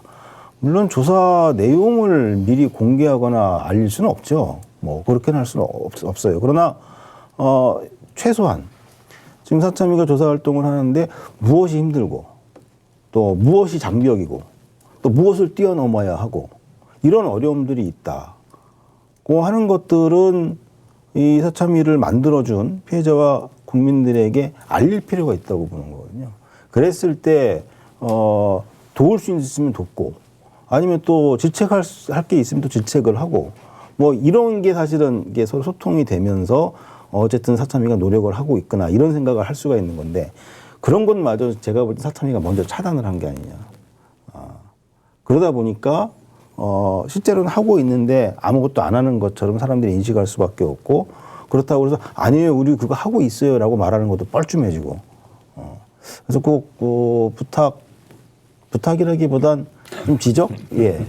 좀 남은 기간이라도 저희 피해자들은 물론이고 국민들하고도 사참위 조사 활동 또 사참위 활동에 대해서 좀 소통을 할 수 있는 적극적으로 좀 그런 좀 노력들이 필요하겠다는 말씀을 좀 드리고 싶어요. 예, 그 사실 단어 중에는 가장 아프게 와서다는 단어는 골든타임이라는 표현이죠. 이제 실제로 사참위 입장에서 지금 골든타임을 지나가고 있다는 것을 제가 이 감각적으로 지금 느끼고 있는 중이고요.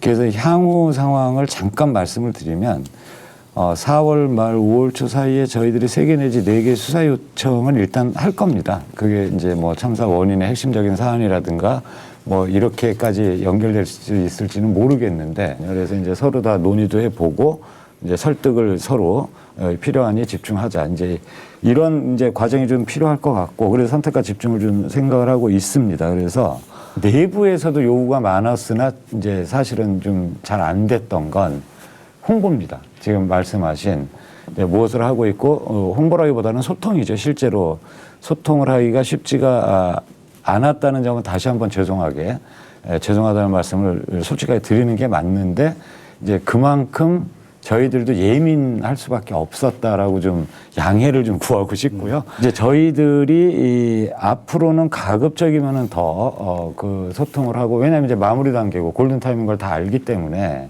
이제 좀 어떻게 하면 더 잘할 수 있을까를 지금 고민하고 있고 아까 그 AIS 얘기가 많이 나오는데요. 저희들은 저희 조사 과제 중에 기본적으로 출발을 하면서부터 증거 조작 조사 과제가 있습니다. 그 파트가 있고 그 중에 사실은 저희들은 이제 DVR 이쪽도 그 파트 중에 하나였고 여러 가지가 있습니다.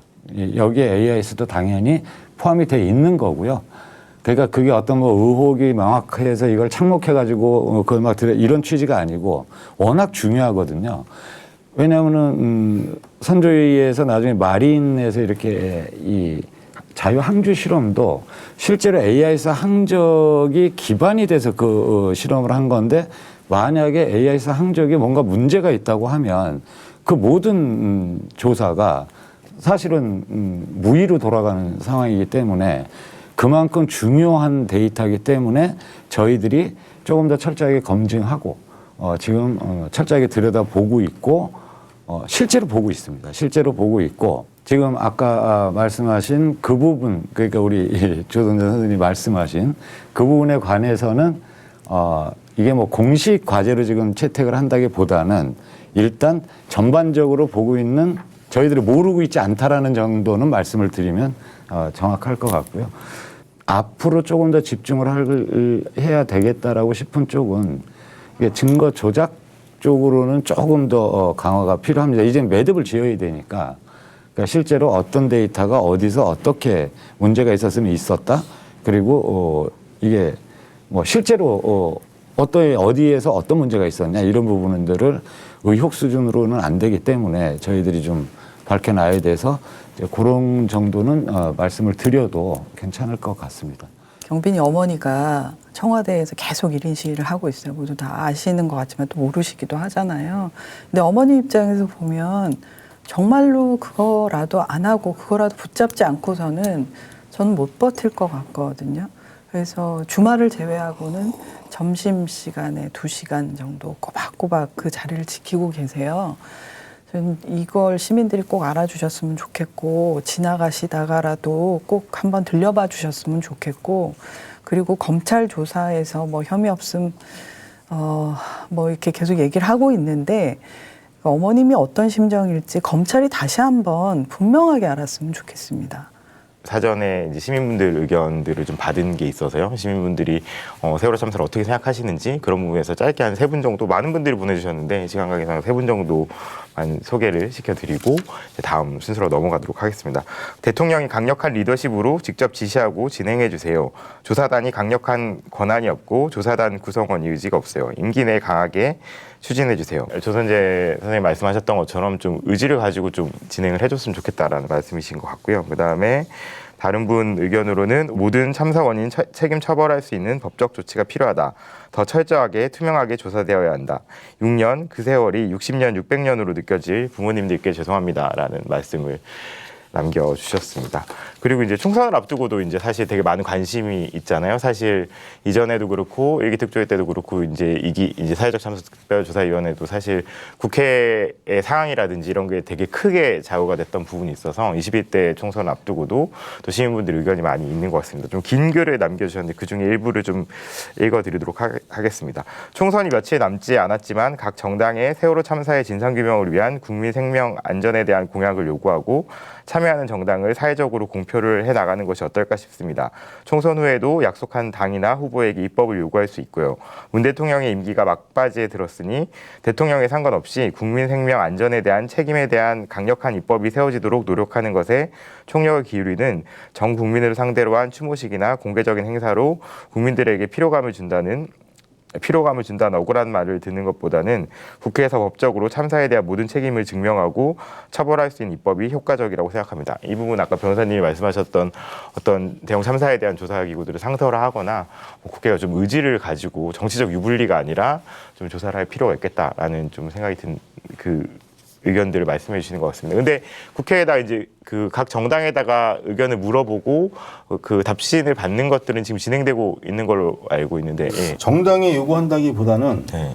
출마한 거의 모든 후보자들 개개인들에게 지금 요구를 하고 있습니다.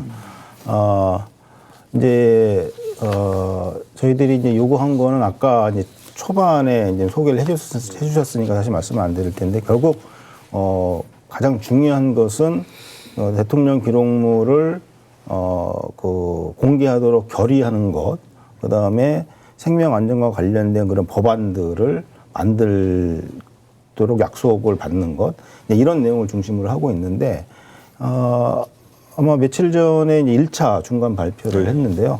후보자들 가운데 한 300여 명 정도가 일단 1차로, 그 응답지에 사인을 해서 보냈고, 또 뭐 인증샷도 찍어 보냈고요. 이제 투표하기 전날 이제 마지막 최종 발표를 할 텐데 이제 저희 바람은 많이 받는 것도 중요하지만 어쨌든 그렇게 응답을 하신 후보자들의 다수가 당선이 된다고 그러면 약속한 거잖아요. 네. 그러면 21대 국회에서는 그 약속을 지켜야겠죠. 그 약속을 지키도록 앞으로도 계속 개개인별로 다 좀 촉구를 하고 또 계속 설득을 해 나갈 거고요. 국회의원까지 되겠다고 하는 사람이 자기 이름을 자기 손으로 사인했으니까 지키겠죠. 예. 그거 안 지키면 나쁜 사람들이죠. 이제 6주기가 얼마 안 남았고 이제 그 이후에도 어쨌든 이제 진상규명과 이제 추모는 이어질 텐데 6주기 이후에 좀 시민사회 이후 계획과 방향이 뭔지 네. 박진 위원장님께서 좀 말씀을 해주시면 감사하겠습니다.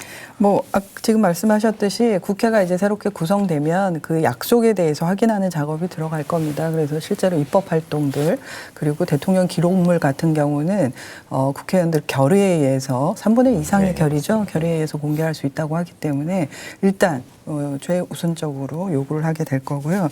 그리고 아마도 검찰 특수단이 말씀하신 대로 좀 조만간 종료될 거라고 예상이 되는 거잖아요. 그래서 그 이후에 이것이 잘 되었는지에 대해서 감시하고 요구하는 활동이 또 이어질 거고요. 마찬가지로 사참위도 뭐 조사 기간 만료나 이런 것들이 앞두고 있기 때문에 저희 분명히 주장은 코로나라는 중요한 국가적 위기 상황 때문에 제대로 조사 못했다. 말씀하시는 골든타임인데 골든타임에 지금 우리 놓치고 있는 거 아니냐. 그럼 당연히 한계를 보완하는 기간을 포함한 법 개정이 좀 필요할 거라고 보고요. 그런 요구들을 해 나갈 거고 그리고 안전시민공원이 설립돼야 됩니다. 지금 어쨌든 모든 우리 희생자들이 여러 곳에 있기도 하고 하고요. 그리고 무엇보다 이 참사를 통해서 우리가 어떻게 안전한 사회를 만들 거냐, 그거를 시민들 앞에 좀 보여주는 것이기도 하고, 그곳에서 함께 추모하면서 또 교육도 받고 그리고 또 만나기도 하고 이래야 되기 때문에 가족들에게 굉장히 중요한 안전 시민공원 문제가 있는데, 이것에 대한 건립 과제도 남아 있고요. 그리고 우리 토론회 초기에 말했듯이 피해자, 희생자에 대한 모독이 계속 이어지고 있습니다. 여기에 대해서 법적 대응 계속 이어나갈 겁니다. 6주기가 지났다고 해서 세월호 참사의 추모 활동이 끝날 수 없는 거잖아요.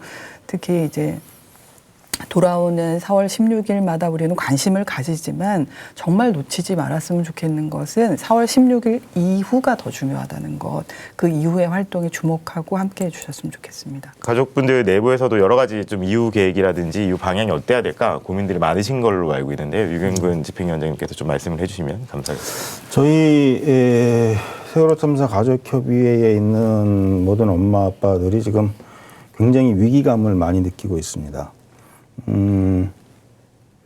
이제 처음에 이제 박근혜 정부 탄핵을 했을 때 사실 우리 아이들과 또 우리 유가족 엄마 아빠들이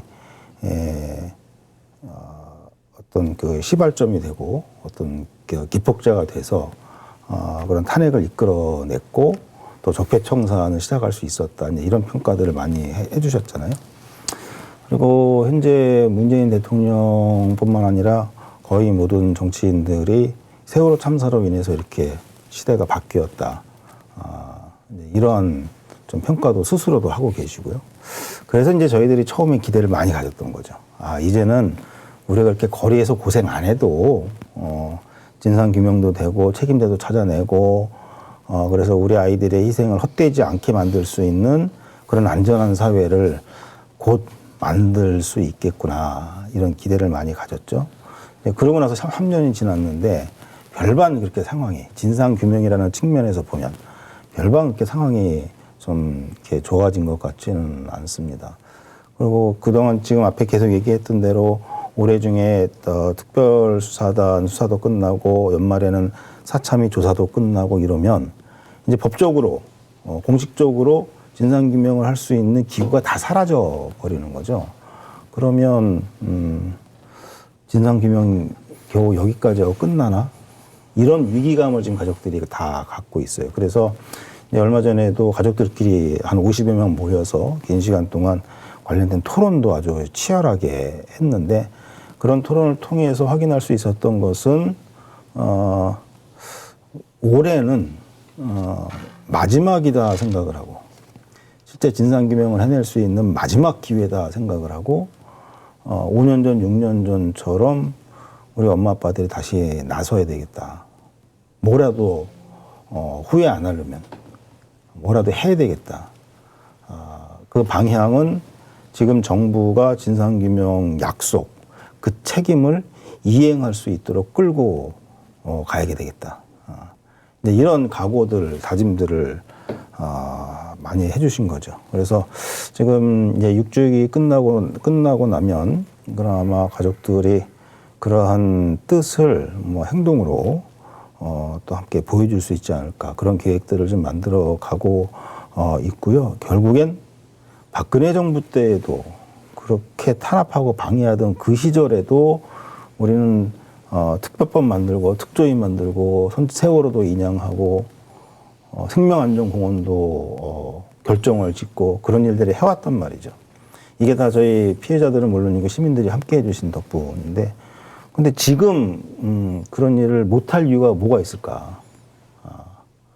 지금도 새로운 조사와 수사를 위한 어떤 방안들을 충분히 만들어낼 수 있다. 또 그런 어떤 그 희망과 좀 그런 힘을 갖고 아마 올해는 5년 전, 6년 전과 같은 그런 뜨거운 어떤 그 행동들을 좀 해야겠다는 다짐들을 하고 있습니다. 아마 곧 계획들이 나와서 6주기 지나면 시민 여러분들과 함께 할 수 있을 것 같습니다. 물론 부족한 것도 많겠지만 그래도 세월호 참사가 이렇게까지 이제 또 올 수 있었고 이만큼의 진상 규명이 될 수 있었던 데는 사실 시민분들의 힘이 당연히 컸다고 좀 생각을 많이 합니다. 그래서 그 기간 동안 또 함께 해오셨던 우리 조선재님 또 이번에 6주기 맞이하시는 마음이랑 좀 당부 같은 게 있다면 말씀해 주시면 감사하겠습니다. 제 인생의 거의 대부분을 한 40년 가까이를 안산에서 살았고 우리 6년 가까이 가족분들 옆에서 이렇게 많이 지켜보고 있는데 가족분들 가운데서 문재인 정부 정말 진상규명 잘하고 있다, 응원한다, 힘내라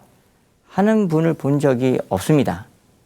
문재인 정부가 주도적으로 하고 있는 것으로 보기는 좀 어렵다라는 게 저희 생각이고요.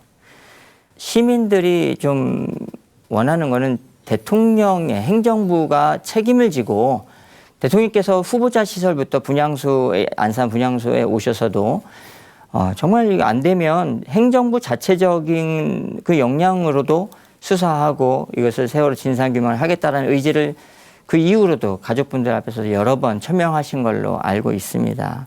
그래서 그 약속을 꼭 지켜주실 것을 이렇게 강하게 좀 말씀드리는 것이고요. 모두가 수긍하고 납득하고 칭찬할 수 있는 그런 결론이 도출됐으면 좋겠다라는 게 제 생각입니다. 그러니까 말씀하신 대로 저희 가족들이 지금 정부가 정말 진상규명을 잘하고 있구나 이렇게 생각하는 가정은 정말 없습니다. 오히려 분노하고 화를 내는 가족들이 지난번 토론회에서도 많이 나왔죠. 그런데 분명한 건 아직 학기가 안 끝났어요. 그죠? 이제 중간고사까지는 본 것 같은데 조금 신통치 않긴 한데 이제 기말고사가 남았죠. 기말고사 때 아주 올백을 맞으면 또 확 이제 점수 올라가잖아요.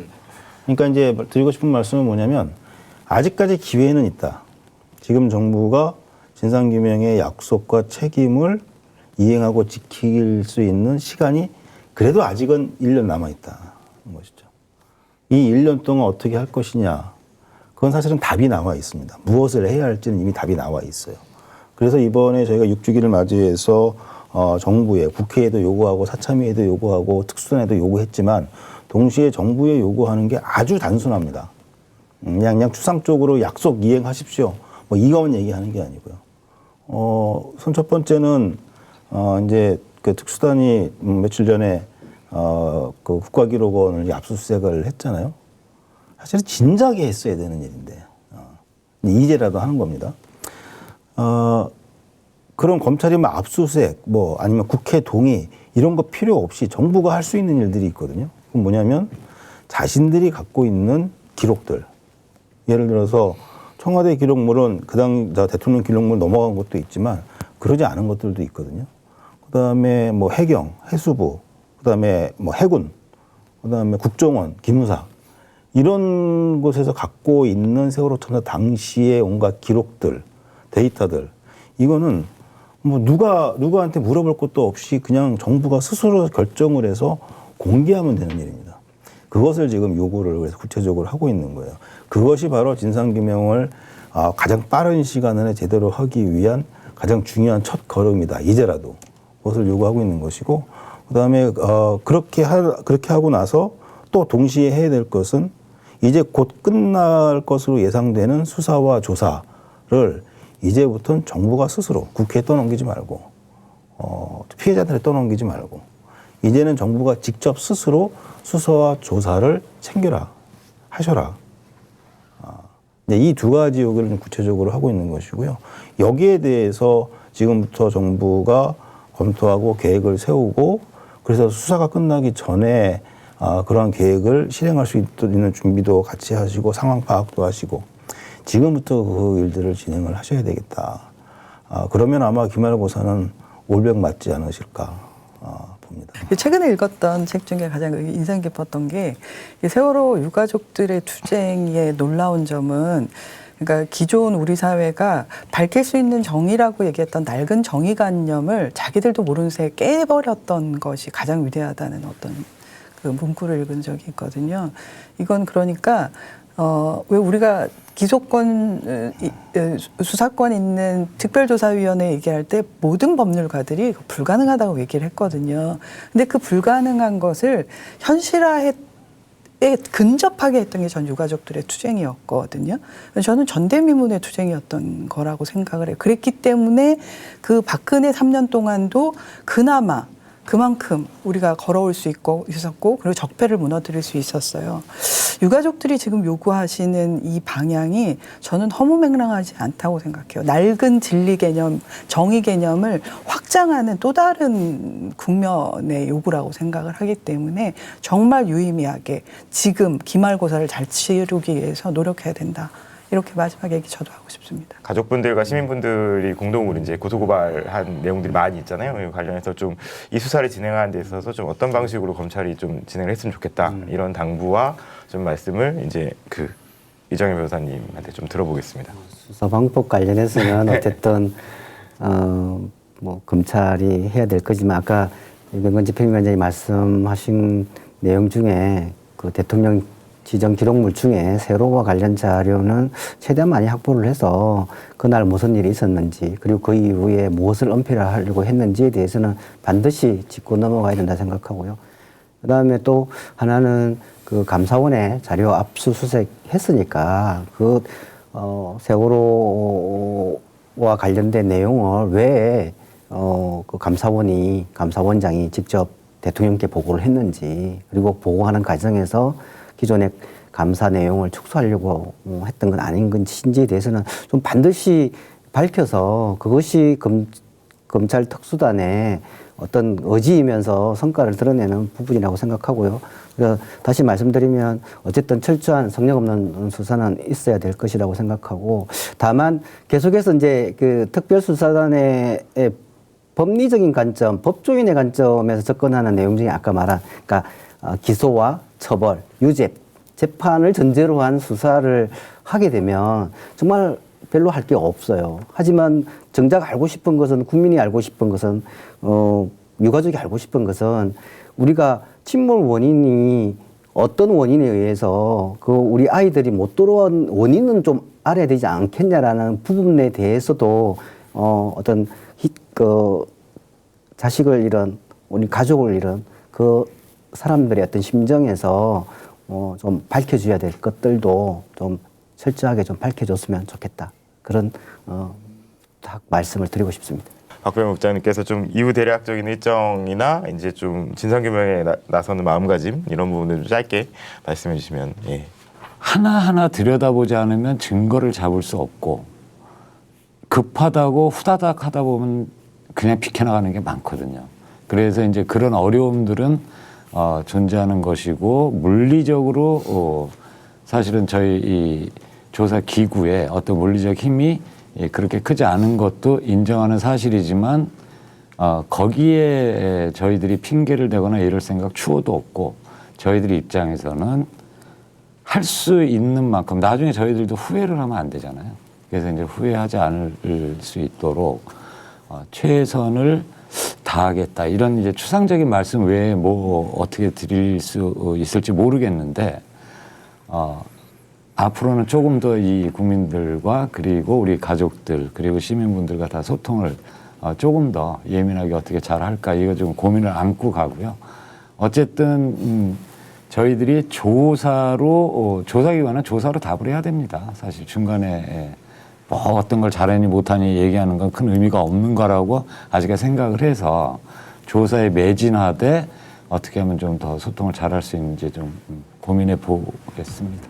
한 가지 마지막으로 드리고 싶은 말씀은 사실 6년이라는 기간이 어떻게 보면 되게 긴 기간으로 느껴질 수 있을 거라고 생각을 해요. 하지만 사실 진상규명을 하기에는 그렇게 긴 시간은 아니었다는 생각이 좀 되게 많이 듭니다. 뭐 제가 이제 이 세월호 참사 사건을 바라보면서 이제 좀 기억이 났던 장면들이 하나 있는데 세월호 참사 한 1년 전쯤에 2013년 4월 15일에 이제 미국 보스턴에서 마라톤 대회 중 테러가 발생을 했었습니다. 근데 당시에 정말 대처를 잘해서 현장에서 사망한 사람 외에는 모두가 살았거든요. 물론 이제 다리가 뭐 절단이 되거나 되게 큰 부상을 받은 사람이 있었지만 많은 사람이 살았는데 그 이유가 사실은 그 이전에 있었던 9.11 테러와 그다음에 카트리나 참사 여기에서 얻었던 교훈을 가지고 사실 끊임없이 미국이 재난 대응 시스템을 개선해오면서 그리고 또 보스턴 마라톤 대회에 있었던 그 준비한 스태프들이 오랫동안 지자체, 뭐 소방, 경찰들이 미리 준비를 해서 사고가 벌어지면은 어떤 병원은 포화가 될 수 있으니 이 병원에 환자들을 얼마나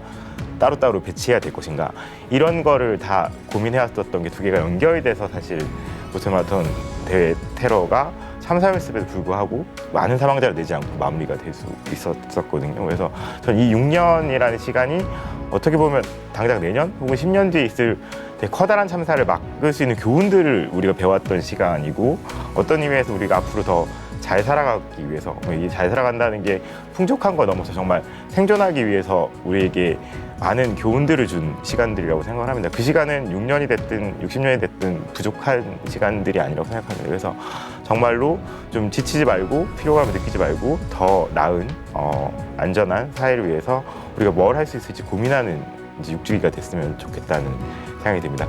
시청해주신 여러분께 감사드리고, 오늘 참여해서 되게 긴 시간 토론 같이 나눠주신 여러분께 감사합니다. 이상으로 토론을 마치도록 하겠습니다. 네, 감사합니다.